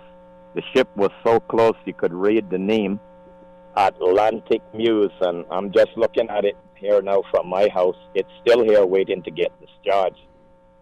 So that was an outstanding tribute that I carried out for Miss Sadie Dilbert. When I was a young boy, I remember Miss Sadie with her mother, Miss Ina, and Mr. Solon, her parents, were at the warehouse at the creek, the old warehouse, and they used to be the warehouse keeper. So that is where I put extreme tributes for her being involved in the maritime affairs. And Mr. Jim Dilbert, her husband, also was a co-worker of mine as a seaman on tankers as well. So that was really a great tribute that was paid to Miss Sadie there on Sunday morning. And also to say, I hope I don't want to delay on this, that waiting for me to finish. I know that others is waiting. But the tanker is still here, several days now waiting to come into the port to get discharged. It has 3,500 barrels, which is about 1.5 million gallons of diesel, loaded in Houston, Texas. And I want to tell the listening public, I'm the one that tracks and knows the whereabouts and what they carry and how they load it, and where it goes and comes, etc., etc. This last cargo, the tanker loaded in Houston and came straight to Grand Cayman. Yes, sir. And Yes, sir. there. Then it left and went to Nassau, Bahamas to Port-au-Prince, Haiti. And from Port-au-Prince, Haiti, now it's here off Cayman Brac waiting to get discharged, waiting for the tug to come from Grand Cayman so it can accompany it when it's coming into the anchorage. That is a requirement that no tanker can go to the anchorage unless the Thompson's tug is here at the creek to assist it for safety purposes. So that's what it's waiting for, the tug to come from Grand Cayman. People seeing it off the coast and wondering what it's doing. That's the delay. It's being delayed now, waiting to get to the anchorage and get discharged and head back to Houston and load up. Also, on Saturday, Mega Structures is passing Grand Cayman. People heard me on here about 2 months ago talking about the world's biggest cranes passing bound for New Orleans, for the container port in New Orleans. Now, they're passing on Saturday. I think it looks like south of Grand Cayman, going to Houston, coming from Shanghai, China. They're standing at 405 feet above the ship's deck. There's a platform crane, massive platforms with the crane boom sticking up, and they're 405 feet above the ship's deck, and they're welded solid to the ship's deck for a transport from Shanghai, China to Houston, Texas. When they get to the port, then the torchmen, welders, will blow torch the welding from the crane base, and then use forklifts to pull the cranes off the ship alongside the dock, and then put them on the dock in Houston, Texas, and then they will be able to handle container ships carrying up to around 15 and 18,000 containers right there in Texas. That is passing on Saturday. Then in about 6 weeks' time is a $1 billion oil rig, brand new, coming from Singapore, passing Grand Cayman, going to Louisiana for drilling for oil and producing oil. So Grand Cayman and Cayman Islands has become a place where the world's most expensive and largest structures have been passing on a regular basis due to the demand of the oil business in the U.S. Gulf of Mexico and United States Gulf. So we are in the midst of it, and most of the traffic passes between 12 Mile Bank and 60 Mile Bank. Hey, Mr. Rahman, you're a wealth of knowledge and you're able to share with us. Thank you for that. Thank you for the tributes, and with great respect to you personally. Let's just pause quickly, take a short break. When we return, the Honorable Minister for Tourism will join us remotely. Please stay tuned for Talk Today. For medical lab services in Cayman, go straight to MedLab. For a full range of medical services, pleasant, clean and comfortable environment, no long lines and affordable fees, visit MedLab at the Smith Road Plaza. Open Monday to Friday, 8:30 a.m. to 5 p.m. and half day on Saturdays. Call 949-7331 to make your appointment. For medical lab services in Cayman, MedLab. Ask our professional team about the benefits of cutting-edge technology with MedLab's new state-of-the-art digital mammogram machine. Families are like branches on a tree. We grow in different directions, yet our roots remain deeply intertwined as one. Savannah Pharmacy, your neighborhood pharmacy, has remained stable, strong, and deeply rooted in the community. The past 2 years have been very difficult, but they have taught all of us the value of family and embracing our loved ones. This 2022, Savannah Pharmacy encourages everyone to get in touch with your roots, embrace your heritage, show some extra love to your neighbor, and make the year a memorable one. Time is precious. Cherish it and those you love. Savannah Pharmacy, always just around the corner with everything your family needs and convenient opening hours, including Sundays and holidays. Savannah Pharmacy. For more information, call 946-3336 or WhatsApp your Savannah Pharmacy prescription to 929-5045. How do I lose weight and keep it off? I can't just eat salads. Have you tasted my family's rundown? And oh, what about the turtle meat? These are common questions I hear from people when it comes to weight loss. Learn how to lead a healthier lifestyle, the one you desire, and successfully manage your weight with my proven step-by-step process and my new book, New Shoes, A Journey of Self-Discovery. Working with Donna has helped me create a healthier lifestyle. Old habits are no longer a challenge. If you're looking for help in managing life, reducing weight, and maintaining a lifestyle that fits your wellness goals, Donna Mitchell is the coach you need. New Shoes, A Journey of Self-Discovery has been tried and tested on hundreds of participants in the Cayman Islands and is available on Amazon and Kindle. Order your copy today. Visit inspiredwithdonna.com for more details. Tomorrow morning at 7:30, Money Sense welcomes Monique Frederick, Head of Asset Management for Butterfield Bank. As January comes to an end, what New Year's resolutions have you made, kept, or failed to keep so far? Besides losing weight, budgeting and investing are generally the two most frequently reported resolutions. Tune in for tips on how to get started on budgeting and investing and how to stay the course in 2022.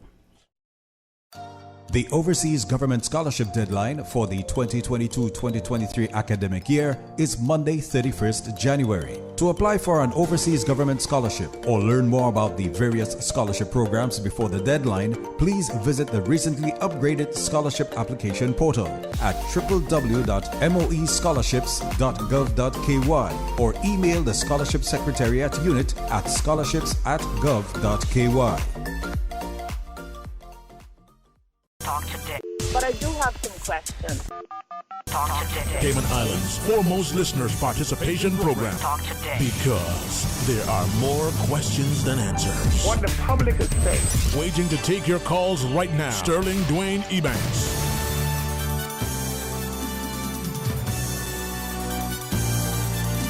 Hey, good afternoon. Welcome back, and thanks for joining us. And if we see the diligence, the dedication, and absolute determination of those we elect to not only honor their commitments but to continue to serve the country. We are expecting the Honorable Tourism Minister, and here he is, directly via electronic communications. Good afternoon, sir. How are you today? Good afternoon, Mr. Sterling. How are you? I am very blessed and thankful, living in one of the most beautiful, blessed places that I think someone can call home. Amen to that. I would have to agree with you 1,000% on that one. Amen, I brother. do apologize. I'm not able to make it in studio as I'm trying to meet all the commitments based on the demand as being minister, but the people are very important. So if I can do so via the phone while attending to other matters, I will try my best to do that. Thank you, sir. But as you were aware, I was supposed to come on to speak about a number of things, one being that of the booster program. That you see the government is trying to encourage persons. But before I get to that, I heard that the amazing Ms. Jan called in earlier and touched a chord that is very, very important to me as minister and as a member of the park administration. And that is to do with the culture of Cayman and what we pride ourselves in keeping our society and our communities clean. I'm not sure if you're aware or some of the listeners may have been in tune with social media where I made a post just a few evenings ago where I saw two derelict vehicles at the corner of Bobby Thompson roundabout. And I kind of had enough in respect to this disregard to our culture as Cayman and respect to keeping our country clean.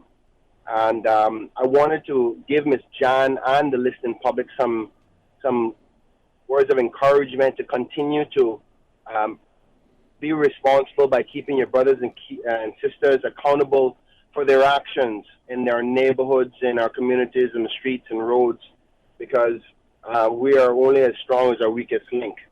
But also to highlight, though, that I know that the public would be aware of the government's commitment with the Beautification Committee. We've allocated $500,000, $250,000 per year for the next 2 years for efforts and initiatives in respect to beautifying our country. And after recognizing that little incident the other day with the vehicles being stripped on the side of the road for everybody to see, an epiphany came to me, which is we have the Beautification Committee, which initially was viewed to go out and do initiatives to beautify our country and to keep it clean. But the truth in fact is there's a number of initiatives that we have already that are to beautify the country and keep it clean by way of, the yearly Christmas cleanup program. We have departments like Department of Environmental Health that does their daily and weekly cleanups for our neighborhoods. We have Parks and Recreation. We have the NRA that does the sides of the roads, and so forth. So I recognize it's not the problem of getting the country beautified and keeping it clean, but the biggest problem that we have is addressing this creeping culture that we have that has come into our community of nastiness. And I hate to be that blunt, but I think it's time that the country has had enough with this approach to the nasty behavior that is being imposed. And I'm not only going to pinpoint other nationalities, even our own have started to take on this approach where we're not considering how it looks and what we are as Cayman people with the pride that we took with keeping our neighborhoods and our communities and our own yards clean. So with that being said, I've decided to call a special meeting with the Beautification Committee. It's actually going to be the very first one because we haven't met yet since the appropriation of the monies. So they start in January, but obviously everybody coming off Christmas, I thought I would meet with them specially, and they're probably going to be hearing this for the first time today if they're listening. But here in face-to-face with myself and the Parliamentary Secretary, Miss Heather Borden? Miss Heather.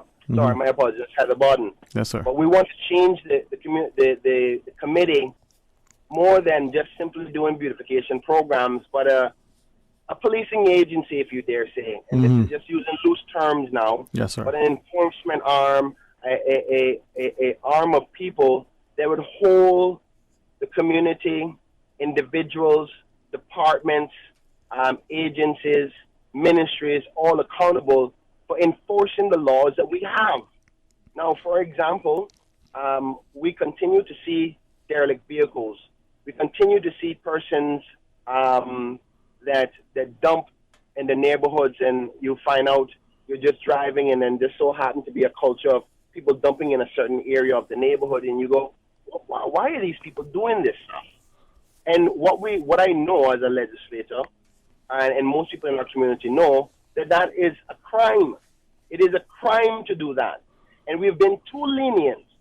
And as a result of our leniency with persons doing these things that is against who we are as a people, they've become comfortable with doing it on a regular basis.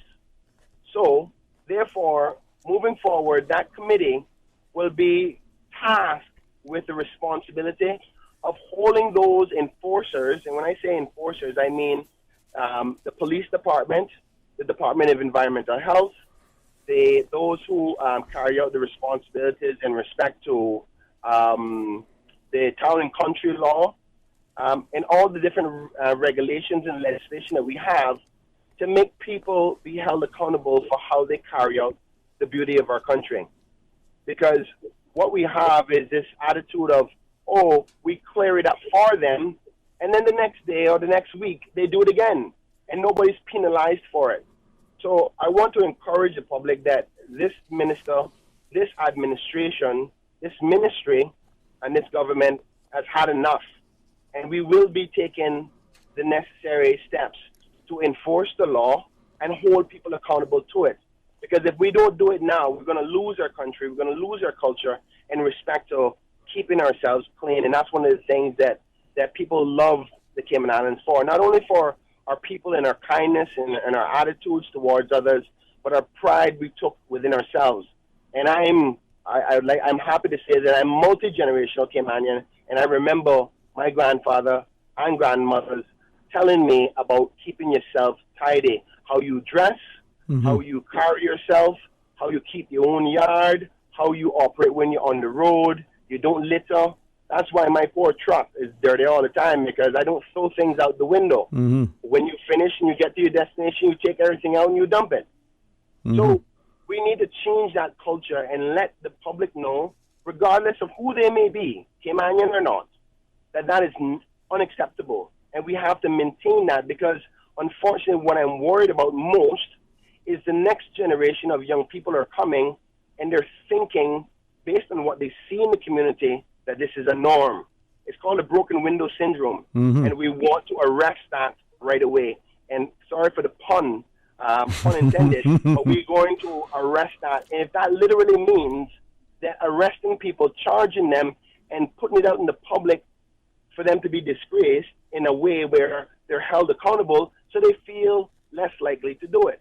The other component, which is very important, and I'm happy that I've gotten support internally from the stronger arms in the governor's office, the deputy governor's office, is consideration to, if a non-Caymanian, a permanent resident, or a work permit holder were to be found in violation of any of these regulations or legislation, that should be grounds for their refusal of their status here in Cayman. Not status as in status as a Caymanian, but I'm talking about their status as in rights to work, permanent residency, or work permit. Because if you are here on work permit and you disregard one of the most important things to us as a people, as Caymanians, in respect to how we keep our country clean, then you have no regard for the importance of my country in a whole. And this is something I'm going to be recommending to the Minister of Labour and Border Control to have as consideration under the Work Permit Board, that if you're found in violation of any such law in respect to littering, beautification, and so forth, though it may be seen as almost one of those small crimes, it's a big issue for our country, and therefore it would be grounds for refusal of any more granting of rights to work in the Cayman Islands by way of work permit or by way of permanent residency. So I want to give the country that context, and I hope that I'm supported by the community in respect to that approach, because I think that the country has had enough in respect to that matter and that issue. And if we don't address it now, we're going to have problems moving forward. So before I move on to the next subject, I don't know if you have any questions or comments on that.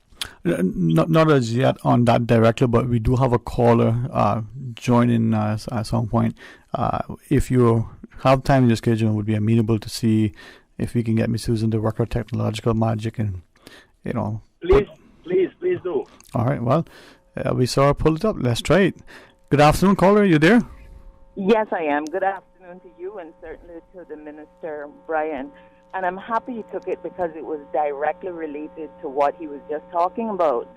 And Minister Brian, this is Lorna Bush, and I can speak directly to something you just said about you and not littering and all of that, because I remember clearly an incident that I know is over 30 years ago, because you, Minister Brian, were only about 9 years old. And the point I'm making is twofold. One is to praise you highly, because it was after a sports day event, and the place was so littered and such a mess. And he, as a young boy, stayed back all on his own and was cleaning up that entire field. And I remember his principal at the time, who was a male principal, he praised him for it. And as a matter of fact, in recent years, I've seen that same principal, and he brought it up again, and he was so happy to know that his young student was now Well, at that time he wasn't a minister, but he was an elected representative. Mm-hmm. So, at 9 years old, he by himself single-handedly cleaned up the whole field of litter. Now, the other part I wanted to state is that it is absolutely incorrect when our people are saying that all of this litter is imported. Because I remember around that same era and even before, when the agricultural show used to be held out on what is now the cricket grounds, the amazing amount of mess and litter that would be on those grounds afterwards.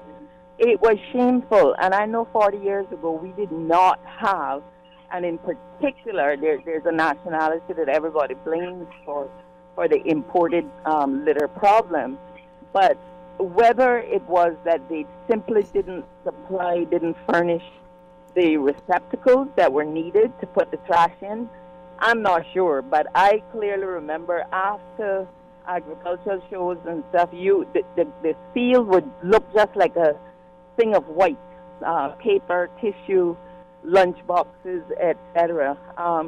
So our own people need to do better as well. I'm not condoning or saying that those who are coming here, and it may be a good idea, like he just suggested, about, if you're on a work permit and you picked up littering and stuff, that there's a consequence. I'm not against that at all, but I'm definitely against us blaming people who come in here for everything, because I, for one, know that's not correct. I remember the litter and the mess from 100 years ago when they weren't here. But, kudos to you, Minister Brian, because I'm sure you continue to live by those same ethos, including stopping to help me when I ran out of gas and all that. So, bye-bye for now. Bye. All right, thank you very much, Mr. Brian. Yes, I just want to say thank you so much to the caller, and it's a pleasure, it's an honor to be a servant of her as a Caymanian to another human being. But I want to accept what she has said. This is not only about foreigners, and neither are they the primary focus. This is a problem with persons who believe, no matter who that person may be, that thinks that it's okay to leave our country derelict the way that they approach it. So it's about a culture change, and I was only praising our former attitude towards it, but unfortunately I don't think I can praise today's attitude towards it because it's not there like how it once was. So yes, our people as well as others are responsible for this, and I use the example of work permit holders or permanent residents who violate this to be held accountable, because that's a way of penalty and in a way of telling them do not do this because there will be consequences. But in the light of it's a Caymanian that does the same, they will be penalized as per the costing within the current regulations. And one of the things I hope to review is, should we increase the penalties in respect to these matters, and do they need to be better policing mechanisms to find persons? I mean, with technology the way it is today, every single person that has a cell phone has a camera, and I encourage persons to take video and pictures if they catch anybody doing it, and I encourage persons to publicly take pictures and highlight them on their social media accounts, so those persons that are doing this can feel embarrassed about it. It's something they should take pride in. By not doing these things and keeping their communities clean. So I appreciate her call and I thank her for it. But I think though some people may find this to be a bit harsh, but I think 95% of the community would agree that this is something that has to be done now, because if we let it go any further, it's just going to continue to get worse, and it devalues our nation. And we are a country that depends heavily on what we sell our nation to be, which is kind people, a beautiful, clean, and safe society. So we want to start to attack these little small things that bring down the value of who we are as a country. Thank you for that, Mr. Brian. Respectfully, sir, we do have a quick short break to take. Let's pause for that, and then we come back. We can continue discussion as you share with us. All right, please stay tuned. Thank you, sir. Subway makes it easy for you to stay on top of your health and wellness goals with our Fresh Fit menu options. Choose from 5 Fresh Fit Subway sandwiches with only 450 calories or less per 6-inch sub. Turkey breast, veggie, oven roasted chicken, black forest ham, sweet onion chicken teriyaki, or make your 6-inch Fresh Fit sub into a salad or wrap prepared with fresh vegetables. For a full menu and nutritional information, visit subway.ky. Subway, eat fresh. For medical lab services in Cayman, go straight to MedLab. For a full range of medical services, pleasant, clean and comfortable environment, no long lines and affordable fees, visit MedLab at the Smith Road Plaza. Open Monday to Friday, 8:30 a.m. to 5 p.m. and half day on Saturdays. Call 949-7331 to make your appointment. For medical lab services in Cayman, MedLab. Ask our professional team about the benefits of cutting-edge technology with MedLab's new state-of-the-art digital mammogram machine. Families are like branches on a tree. We grow in different directions, yet our roots remain deeply intertwined as one. Savannah Pharmacy, your neighborhood pharmacy, has remained stable, strong, and deeply rooted in the community. The past 2 years have been very difficult, but they have taught all of us the value of family and embracing our loved ones. This 2022, Savannah Pharmacy encourages everyone to get in touch with your roots, embrace your heritage, show some extra love to your neighbor, and make the year a memorable one. Time is precious. Cherish it and those you love. Savannah Pharmacy, always just around the corner with everything your family needs and convenient opening hours, including Sundays and holidays. Savannah Pharmacy. For more information, call 946-3336 or WhatsApp your Savannah Pharmacy prescription to 929-5045. It's Wealth Talk time again at the Jamaica Stock Exchange Regional Investments and Capital Markets Conference with the best and brightest minds in the business and financial sectors, helping companies strategize their success and create networking opportunities with renowned business leaders. Join us in our 17th year at the home of the conference, the Jamaica Pegasus Hotel, Kingston, January 25 through 27, 2022, under the theme Positioning Capital for Growth, Facilitating, Mobilizing, and Expanding. Register now at jamstockx.com or call 876-967-3271, courtesy of Jeffries, NCB Capital Markets, TVJ, and Jamaica Observer. Now open on the sister island, Brack Medical Supplies. Located at 403 Gerard Smith Avenue, next to the Alexander Hotel. Open Tuesday to Saturday from 10 a.m. to 3 p.m. Telephone number 948-2228. Brack Medical Supplies. Let me tell you something. I've been fishing our island since I was a boy, and it's getting harder and harder to get a good catch. Maybe it's because there are so many more people in Cayman than ever before. Maybe it's because of how the climate is changing. I don't know about that, but I do know that I want to be able to keep fishing and teach my children to fish one day as well. So it makes sense to me that we have certain areas and certain times of the year to fish for certain things. This year, a new rule was placed on fishing for grouper that says no one can fish for nass or grouper anywhere in Cayman from December 1st to April 30th while they're spawning. There is also no fishing allowed at all for any kinds of fish in the spawning zones, and no scuba diving there either. It feels unfair not to be allowed to fish where my dad had taught me to fish, but I know that being patient now means we can keep fishing for many more generations. We're all in this together, right? For more info, download the Cayman DOE app or visit doe.ky. Talk today. But I do have some questions. Talk today. Cayman Islands' foremost listeners participation program. Talk today. Because there are more questions than answers. What the public is saying. Waiting to take your calls right now. Sterling Dwayne Ebanks.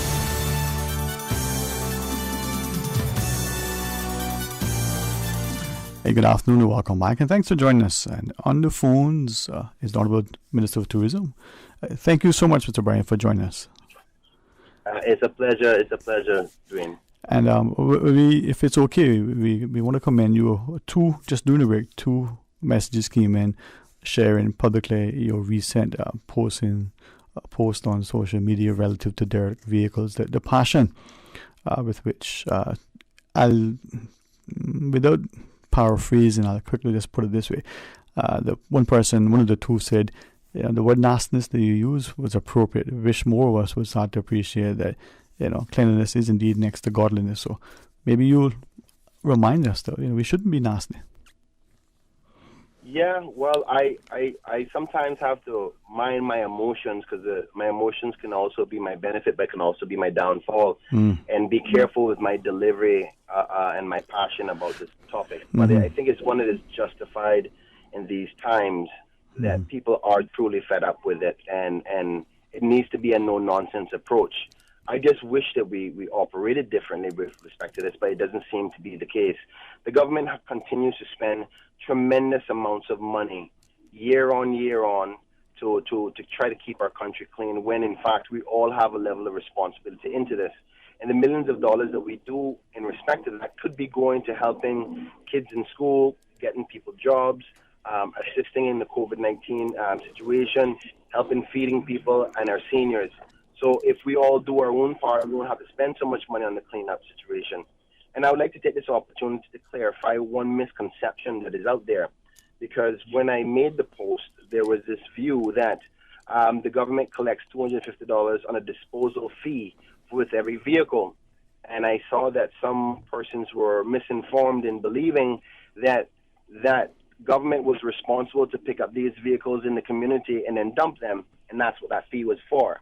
Yes, the fee is for disposal, but the disposal fee is from the dump off island, not from the communities or on the side of the road or from your yard to the dump and then off island.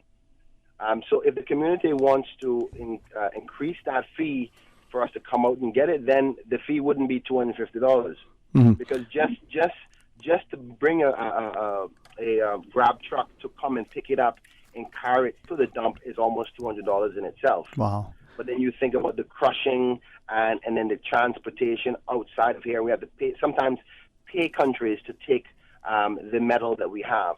So I don't want people to think that the law in respect to the fee in respect to disposal means we're responsible to pick it off the side of the roads. Right. It's actually a cost to the individual. Right. If I might ask, I certainly don't want to belabor any one point, but certainly leave it to you to guide us on what you wish to share. But one person just messaged and asked, it says this way, even in the absence of license plates still being on the vehicles, don't all vehicles still have VIN numbers, VIN, VIN numbers that could be used to identify the owner of the vehicle and therefore seek sanctions against that person, irrespective of whether they sold, in quotation marks, the vehicle to someone else? Exactly. You're 100% correct, and I thank the person who sent in that message. It's something I was arguing for tremendously from when I was in opposition, and I agree that the vehicle does have markings that you can identify who the official owner is. And yes, there are people who sell their vehicles to other persons. Now, if you happen to have sold a vehicle and you didn't do the legal process of transfer, then that level of responsibility is on you. So if and when the government starts to take a more harder approach of enforcement of vehicles, particularly because vehicles are only one part of the littering process, but it's the one that everybody sees. But when we start to take more of an enforcement arm on that, it would be upon the person who the vehicle is still registered in to prove themselves, to say, listen, I have sold this to somebody else. But then the question comes in as, why didn't you do it the legal way to transfer the vehicle to somebody else? But we know that sometimes people are not ready to do that for some reason or another, whether they are waiting for the official transfer and they sign it in front of a JP and then later on the car is transferred after the owner is ready to license it and so forth. So we know that option is there. But at the end of the day, you're going to have to show some level of contract of transfer of responsibility that we can hold the next person accountable for.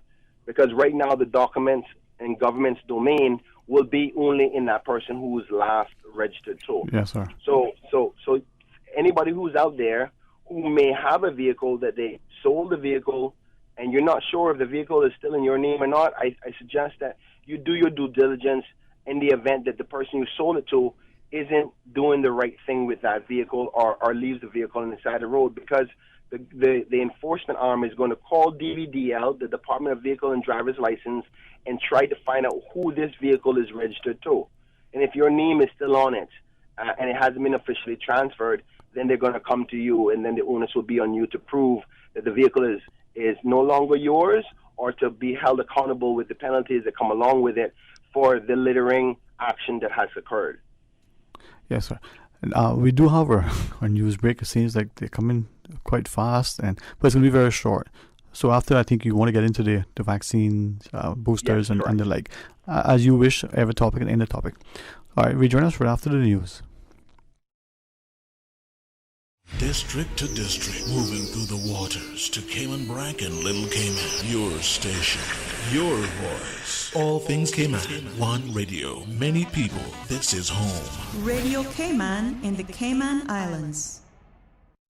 Today's biggest news. Radio Cayman. Your voice, your choice. Local, regional, international. This is headlines from Radio Cayman's newsroom. Today's biggest news. With your latest headlines, I'm Felicia Rankin-Solins. Butterfield is now accepting applications for its undergraduate scholarship in the Cayman Islands. Each year, the scholarship awards $30,000 US to an outstanding Caymanian student pursuing a first college or university degree on a full-time basis. Eligible students can apply on butterfieldgroup.com. In international news, France has passed a new law criminalizing the use of so-called conversion therapy to attempt to change the sexual orientation or gender identity of LGBTQ people. The measure was passed unanimously by the National Assembly, 142 votes to 0. A U.S. hospital has rejected a patient for a heart transplant, at least in part because he is not vaccinated against COVID-19. The man's father says the COVID vaccine goes against his son's basic principles. The hospital told BBC it was following policy in a statement. Given the shortage of available organs, we do everything we can to ensure that a patient who receives a transplanted organ has the greatest chance of survival, a spokesman said. The hospital requires the COVID-19 vaccine and lifestyle behaviors for transplant candidates to create both the best chance for a successful operation, given that their immune system is drastically suppressed. The ending to cult 1999 film Fight Club has been removed for viewers in China and replaced by a screen with a message saying the authorities won. The original ending saw Edward Norton's character killing his imaginary alter ego Tyler Durden, played by Brad Pitt, before bombs destroyed buildings in the climax to a subversive plot to reorder society. In China, before the explosions now, a message says the police foiled the plot, arrested the criminals, and sent Durden to a lunatic asylum. These are your headlines. I'm Felicia Rankin-Solins. For the latest in news and information, follow Radio Cayman on social media, Facebook, Instagram, Twitter. Download the Radio Cayman app or log on to our website, radiocayman.gov.ky. How can you take your business from good to great and thrive in the new normal? By finding the smartest, most powerful IT solutions to optimize your business operations. And now, Digicel Business Hub is making it simple for you. High-speed Wi-Fi, mobile and office phones, IT security, Microsoft Office with Teams, and much more. Everything your business needs to level up in the new normal. Get world-class IT for your business with Digicel Business Hub. Sign up today. Call us on 623-2499 or visit our website www.digicelbusiness.com for more information. Families are like branches on a tree. We grow in different directions, yet our roots remain deeply intertwined as one. Savannah Pharmacy, your neighborhood pharmacy, has remained stable, strong, and deeply rooted in the community. The past 2 years have been very difficult, but they have taught all of us the value of family and embracing our loved ones. This 2022, Savannah Pharmacy encourages everyone to get in touch with your roots, embrace your heritage, show some extra love to your neighbor, and make the year a memorable one. Time is precious. Cherish it and those you love. Savannah Pharmacy, always just around the corner with everything your family needs and convenient opening hours, including Sundays and holidays. Savannah Pharmacy. For more information, call 946-3336 or WhatsApp your Savannah Pharmacy prescription to 929-5045. But I do have some questions. Talk today. Cayman Islands' foremost listeners' participation program. Talk today. Because there are more questions than answers. What the public is saying. Waiting to take your calls right now. Sterling Dwayne Ebanks. Hey, good afternoon. Welcome back, and thanks for joining us. And really appreciate our elected parliamentarians taking time out of their schedule to speak directly and engage our populace. Honourable Minister Brian, thank you so much, sir, again for your time. Thank you again, and Dwayne. It's a pleasure to be on as usual. So I was speaking before the break about the beautification efforts that the government is going to be trying to make moving forward from an enforcement arm and holding people accountable for their actions in respect to leaving derelict vehicles, machines, dumping, illegal dumping, littering, and the whole works. Hopefully I've exhausted that a little bit, and if there's any questions, I'm happy to answer them. Mm-hmm. But the next topic I was turning to was the importance of getting boosted. And I say that, and I would like to premise it first by saying I respect everybody's individual decision whether they want to be vaccinated or not. I'm not going to go into the logic behind that and fight against somebody's personal view not to get vaccinated. It is a personal decision, and the government will never force you to do so if you're a Caymanian. But if you want to be here, as you know, you want to work in the Cayman Islands as a non-Caymanian, you have to be vaccinated, right? But if you have done so already, and I see that we have had over 83%, almost 84% of the population so far getting at least one dose, and now almost 82% getting two doses, which is, I'm very proud of the people for doing that. And I think the country has done a number of dialogue discussions, whether it's in your communities, in your households, your workplaces, on the radio, on social media, about the importance of vaccinations. And hopefully most people would have made up their minds by now in respect to being vaccinated or not. And as a result, if you are vaccinated, then you, I think, have passed that discussion point of agreeing to move forward by getting the vaccine and recognize that is not harmful like many people have said it was. And that's up for debate as well, because it's a matter of perception. Some people think that a sore arm or a rash in respect to response to it may be sufficient enough for them to say they don't want it. I personally, as an individual, do not feel that that's sufficient enough for the benefits you get of protection from getting severely ill from this virus. And I would personally encourage everyone that I know, and my constituents, and every Caymanian, and every human being for that fact, unless you have some good reason from your personal doctors not to do it, I would encourage you to do it. With that being said, after discussions with our chief medical officer, with public health, and my opportunity to go overseas to the UK and see what the UK is doing, and their chief public health officers over there, and what the science is coming back to say, I am in heavy support of everybody getting their booster, because it does give an extra level of protection, particularly as Omicron has become the dominant variant in our community. We all have seen whether you hear a person reacting in different ways, from something as simple as people getting it and didn't even know they had it, to some people find out they have it, they have no symptoms, to some people getting it and they have a sneeze or a sore throat, to some people getting severely sick like a proper old school hardcore flu, to some people being in hospital. But if you look at the numbers in respect to the probabilities, it's in the small percentages of persons ever being hospitalized, I believe, which is below 1%. And with that factor in mind, in order for us to get back to some level of normalcy globally, nationally, and locally, and within our own lives, I think it's important that we get as many people boosted as possible. I'm certain that our community have been paying attention to decisions happening overseas, and in respect to the loosening of their restrictions, and somewhat getting back to normal, even though they're facing the Omicron variant. Now, different countries make different decisions for different reasons. They got different populations. They have different resource levels. They have had different vaccine programs and have been effective with those vaccine programs, unlike some others, and some with the booster program. Now, I say all of that to say this, that the UK recently, which is our mother country, which we take most of our policy directions from, particularly when it comes to the health concerns of COVID, has reduced a lot of their restrictions, almost ultimately free. And I wouldn't suggest that we are there or close to that yet.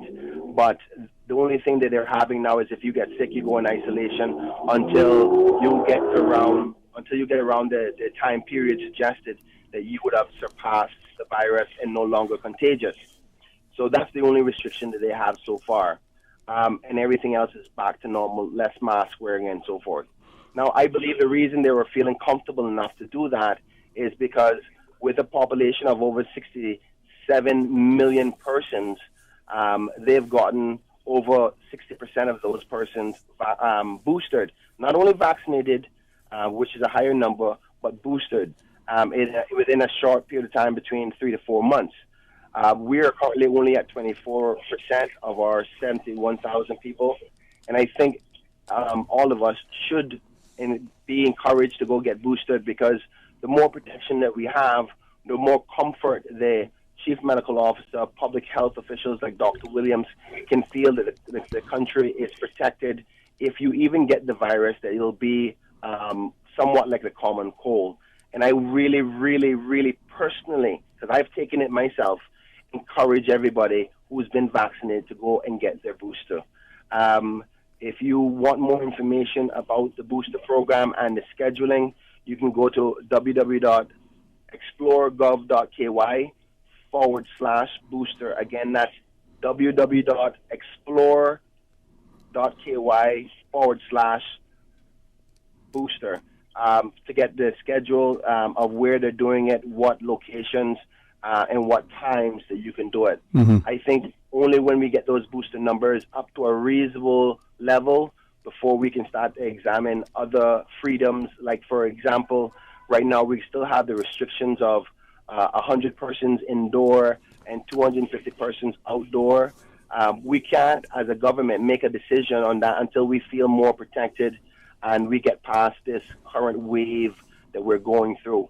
At least it's good to see that though we have high numbers of persons contracting the virus, there's still relatively no numbers of persons being severely ill. And I truly believe that is because we were successful in our vaccine drive, and now that we are some time past from that initial start with the previous administration and the conclusion of it with this administration, that there's such a long lag away from that there's a lot of people whose immune systems are not the immune systems, their protection levels have decreased, because obviously the vaccine works and keeps your immune system up high only for a period of time before it starts to wane down. Right. And then you know that we started this some time ago, and as a result, those persons who got it in the first part of when the vaccines were available, their immune systems would have started to weaken a little bit. Right. The booster would help protect that again. Right. So, Mr. Bryan, I know that we both are not, I know we profess to be medical practitioners, even though I may joke and jest to say that we probably played doctor at some point. But how do we respond to recent reports from the European Medicines Agency that these frequent COVID-19 booster shots could adversely affect the immune response and may not be feasible? They share that these repeat booster doses could eventually weaken the immune response and tire out people. Now, this is according to the EMA, the European Medicines Agency. Again, we're not physicians, we're not professing to dispense medical advice, but with that coming out of the European Medicines Agency, relative to frequent booster shots leading to adverse effects on the immune response and then tiring out people. Well, I would respond to it by primarily focusing on one word that you said, which is probably. That means there's no support for evidence in respect to that. I can say hypothetically, probably the vaccine may make you live a lot longer. It's probable, right? I mean, unless you have facts and evidence. What I can tell you is that there is facts and evidence that proves that if you are boosted and you had the vaccine, your probabilities of getting severely sick and dying are almost nil. Almost nil. That's how the evidence, after many millions, in billion, I think we're up into the billions now, of persons who have received it, have been able to protect themselves. So that's facts and that's evidence. Right. So but two things, though. Two things on me. I didn't say probably, I said could adversely affect. But that would probably, remember, that was a scene, and I don't want to seem argumentative, but that probably, and was words like that in the early days, these pundits, from the heads of departments in the U.S. and other agencies have said, it could help, it may. So those are the same sort of qualifying words that they use, not definitive words, when they talked about taking it. So it's the same word as well, right? Yeah. Okay. So with that in mind, I'm wondering, and certainly we will defer to, those people that we bring in a point, maybe because they're straight hair and they, tint of their skin, we might think they might know more, but we defer to them, right? Well, do we not say this, right? I mean, let's be as 100% factual as we can with this, right? There's no absolute in respect to the vaccine process. Right. Now, I'm quite sure that if we all researched and took a little time on social media and look at internet and reports, you'll always find a report that will support an argument. So I'm not going to dispute that. But I'm saying that if you have faith in probabilities and numbers, if you even check locally, there's obviously a few doctors who don't support vaccines, so probably a few doctors who will say to you, you may have adverse effects. But if you took a hypothetical number and say there's 500 doctors, I'm almost certain that 450 of them is going to say to you, take the vaccine, it's going to help protect you. So if you want to gamble with that ratio of, what is that? That's 9 to 1. I would go with the 9 rather than the 1. 8.5 to 1. What I do know, what I do know is that we've been taking vaccines for a very long time as a human race. Has this vaccine had as much time as the other ones? No. Has it been somewhat in the works for quite some time? Yes, because they've had other COVID viruses, just not ones of these strains. So the foundation of the virus itself and its research has had some legway. Also, you've had the whole world now working together to find a solution, as opposed to other vaccines before, which was profit-driven. This one is profit-driven too, I must say. But at least collectively together, the world came together, which sped things up. But still reason for reservation. But I think that we are past that now, where we've seen much of the evidence. We've seen. I don't think that the UK is just going to drop down dead and pass, because most of the UK has done it. The United States have done it. I mean, which country do you know of is not doing a vaccine program? Yeah, this is certainly, I think, as we take this final break, could we ask this question, and then maybe ask if you would respond after. A listener asked, if we could ask the Honourable Minister, if the government is looking at mandating vaccines for police and prison officers as well. All right, so let's pause and we'll come back. Maybe, if possible, that could be an answer we could ask for. Please stay tuned. Explore your history. Explore your land. Explore your sister islands. The ultimate staycation experience. Your culture, your freedom. The land that time forgot isn't gone. It's your sister islands. Discover all that our sister islands have to offer. Tomorrow morning at 7:30, Money Sense welcomes Monique Frederick, Head of Asset Management for Butterfield Bank. As January comes to an end, what New Year's resolutions have you made, kept, or failed to keep so far? Besides losing weight, budgeting and investing are generally the two most frequently reported resolutions. Tune in for tips on how to get started on budgeting and investing, and how to stay the course in 2022. From boat days to beach gatherings, Leave the catering to Subway. Choose from small and large sandwich platters, double meat wrap platters, and top it off with optional cookie platters for dessert. Or ask about our Subway box to go with the option of 6-inch or foot-long sandwich, 1 cookie, and 1 bag of chips. For all occasions and celebrations, let Subway focus on the food so you can focus on the fun. Visit subway.ky for catering options. Subway. Eat fresh. It's that time again to empty your coin jars and piggy banks. So Cayman, dig deep and give from the heart. Your loose change may not seem like much, but together as a community, we can use it to make a huge impact. Meals on Wheels is celebrating 25 years of serving the community, and you can help us to provide a hot meal to some of the most vulnerable members of our country, our seniors. And now, more than ever, we need your help to meet the increased demands. Whether it's jangles or foals, donate what you can when you see the Meals on Wheels volunteers stationed around Grand Cayman on January 28th and 29th. Join Cayman Islands Meals on Wheels, Davenport Development, and Radio Cayman in the fight to end senior hunger in the Cayman Islands. Visit www.mealsonwheels.ky or call 769-1974 to learn more. Talk today. But I do have some questions. Talk today. Cayman Islands' foremost listeners participation program. Talk today. Because there are more questions than answers. What the public is saying. Waiting to take your calls right now. Sterling Dwayne Ebanks.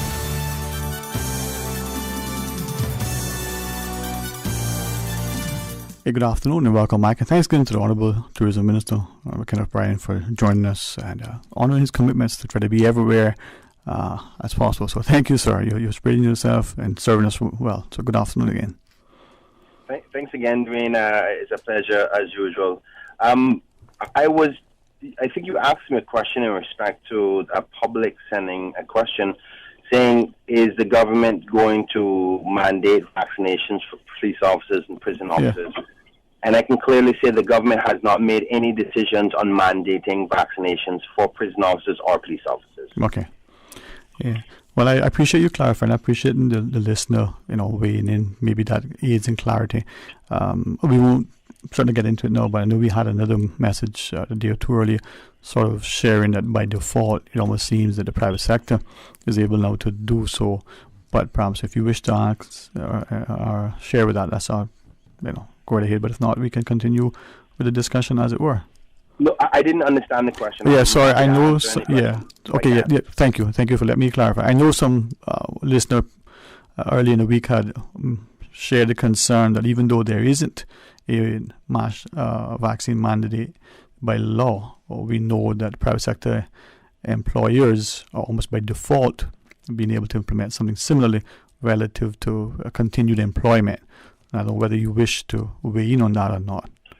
Well, employment is governed by a contract upon which you enter in with that business and you as an individual, and it is one is hard to enforce without legislation to mandate it holistically to hold them account. So it is left to the contract between you and your employer to examine whether or not they have the right to say to you that you should be vaccinated. Now, so for example, some people may have within their contracts to say you have to abide by the company policy.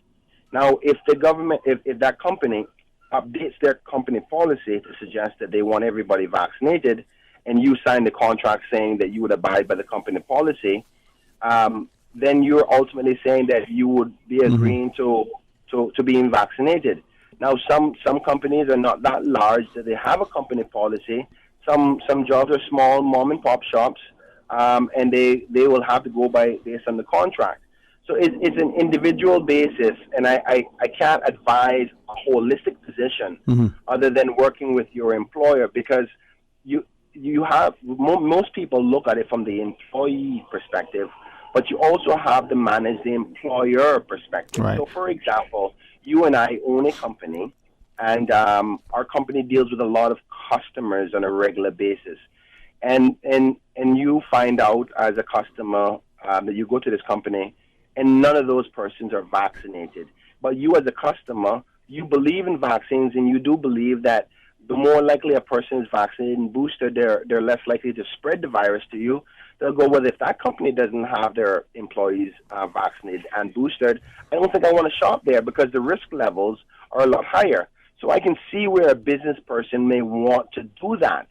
But then again, nobody predicted the COVID pandemic and probably had procedures within their contracts to decide what to do in the event of this. Nobody saw this coming.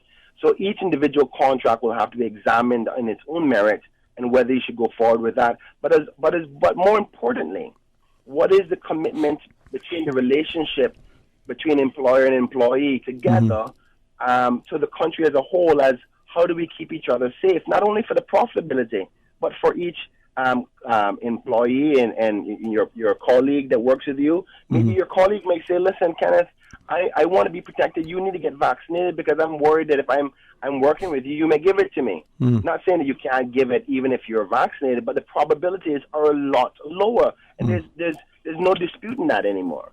So I can see it from both sides, and I encourage us to all do it in the best way we can do so, understanding each other's personal decisions and responsibilities, but also look at it from the employer's perspective. Right. It's certainly going to make an interesting, sort of school of thought in years to come as we have instruction in public health, in economics, in law, in sociology, and psychology, in all of our classes. I mean, when these things are discussed, because as you were sharing, then the question that immediately comes to mind, well, does a company's policy trump national legislation, human rights, constitution, and like? So it's interesting. I would love to sit and listen to people discuss this so I can get an informed perspective. Well, if I can answer that, the employer's policy can't trump local legislation. Right. But in this case, we have not made a decision as a country through its representatives for a national policy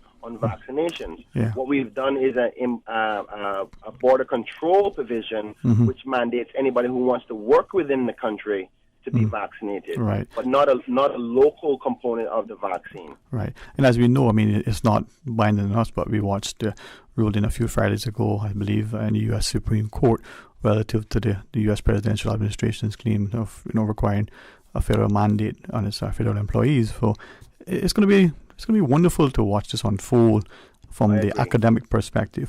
Mr. Bryan, if we could ask of you, a listener has asked relative to the administration of vaccines other than the ones we hear, and knowing that there are some regions and some countries that have now their own approved vaccines. If I might, just because it's almost some of us, we have family and friends right there and our ancestral links. Cuba has a vaccine program, has developed its own vaccine. The question is asked, and through you perhaps we could solicit an answer. If an individual, so presumably a Cuban national, traveling from Cuba to Cayman that has been taken up 2 or 3 or 10, however many it is that they need to take, and then comes here as quote-unquote fully vaccinated, boosted, and the like, what would be the protocols for that person? Would they be able to enter? Would they have to quarantine? Offhand, do you know? And I apologize to put you on the spot. It's okay. I'm glad you recognize that I'm not the Minister of Health. Exactly, sir. So I'm not as reversed in respect to all the circumstances for this, but I'm going based on my memory as a cabinet minister, so I stand to be corrected. But I do not think that the approved vaccine from Cuba has been accepted from the international standard. So we as like the UK follow particular standards of international investigation. So if, say for instance, the what was that one that was Dr. T was wanting to give out the what's it called again? Sinopharm or something? Yeah. Okay. It wasn't approved by a bigger body, so they didn't give it. They never applied for international approval. So therefore, the government wouldn't support it, and the UK wouldn't support it on that basis. So if they got international approval, which is a number of bodies together examining to make sure it meets the certain protocols, if they didn't meet those protocols, they wouldn't support it. Now, not necessarily meaning that it's bad, but that's the authority upon which we set our basis of agreeing to anything. So, and that has not only to do with vaccines, but any medicine. If it's not approved by the international body, we don't know what the safety protocols are on it, and the reports of its effectiveness. So therefore, I say that to say this.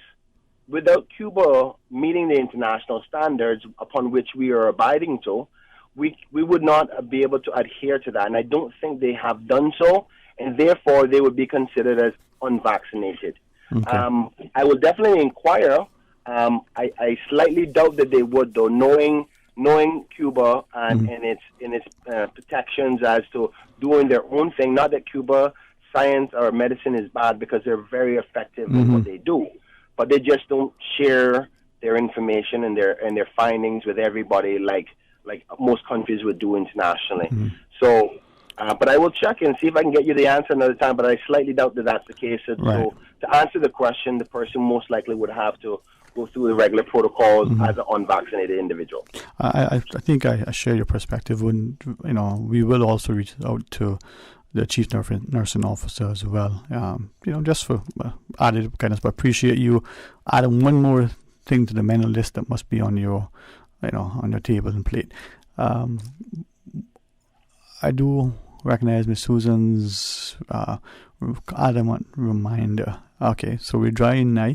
Any final thoughts, Mr. Bryan, you want to share? Miss Susan is keeping you in check. Okay. She has her hands full. She does that, doesn't she? I tell you. I just want to say thank you so much for having me on. I do apologize I wasn't in the studio, but I'm glad that I was able to still meet the commitments, and I intend to come back on next week because I am adamant about the booster campaign. As you can see, some of my banners are out there, and I really, really believe that this is going to give us an extra layer of protection again, because a lot of us really want to go around the corner of this and get to the end of this COVID-19 pandemic tunnel. And I think the world is getting there, but I do think that the booster is a key component of that. Now, one of the major concerns I hear, and I'll try to be as quick as I can, Susan, is that people go, do I have to take another vaccine? I'm not sure. I can't answer that. Right. But I can say that the facts right now is that if you got a booster right now, you would be better protected. Will there potentially be one day down the road where COVID is still hanging around, maybe a lot milder, and you need to do a flu shot or COVID shot once a year? Yes, that's probable. But people are doing that with flu shots now. But not, Caymanians, we don't really, I've never taken a flu shot in my life, I must admit. I always used to believe in boil a little bit of tea, and you eat some more good food, and you get enough vitamins, you wouldn't even get the colds and the flus. So I wasn't a proponent of it, but I know that people take the flu shot, and there's not major adverse effects of it. Now, some people are allergic to some of the ingredients of the flu shot, so they don't take it. So to answer the question about that I proposed myself, is there a possibility of having a COVID shot once a year? Yes, there may be. But for now, the science is saying being boosted is the best way to be fully protected, and I encourage everybody to do so. I did so myself, and I feel a lot better. I must admit that I was over in the UK for 3 weeks, and I came back, me and my whole family, and we were not affected. We were in quarantine for 14 days, negative every single day while I was in there. But because my wife and I were vaccinated and boosted, my oldest daughter is vaccinated. My youngest one couldn't be vaccinated because she wasn't old enough yet. But I genuinely believe in it, and I am one of those persons who were skeptical at the start because the information wasn't available. So I want to say we've gotten a lot of information over the last year and a half about the situation. I think it's time for us to believe in it. Believe in your leaders. Believe in the science. Believe that you are doing the right thing to protect yourself. Please go out and get boosted. We want to get around the bend of this matter in respect to the pandemic so we can get back to normal and get their country back to where it used to be. So that being said, Andreen, thank you so much for having me on. God bless you. God bless Miss Susan and all the listeners of the Cayman Islands. Thank you for having me on. Have a good day. And to you, sir. Thank you very much for taking the time. And I believe this is where that level of commitment that we've seen from our public servants, trying to ensure that they not only honor their obligations, but they are available and accessible. And speaks well to our society. So may I say then to us, as those who live and work here, in particular those of us who are either registered as voters or who are eligible, make sure we get registered, and then those of us for whom we expect this, would love this to be our homes. But just like we put our garbage in its proper place, we assist our neighbors in keeping our neighborhood safe. That only means, looking out for each other and being able to be kind, loving, and considerate neighbors, but we help in making sure that there's requisite assistance. We pick up the garbage and come out and assist. Now, a day like today, for some, is a difficult day. For others, it's a day to celebrate.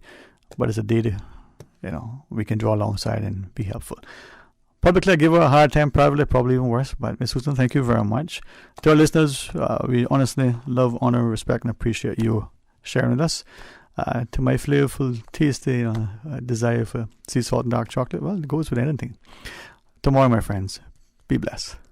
Talk Today is brought to you by Subway, open 24 hours in Countryside, Anderson Square in Georgetown, and Centennial Towers in West Bay. And by the Ministry of District Administration, Tourism and Transport. Explore your history, explore your land, explore your sister islands. MedLab in Smith Road Plaza, your complete medical laboratory solution. Call 949-7331. And Savannah Pharmacy in Countryside Shopping Village, convenient opening hours including Sundays and holidays.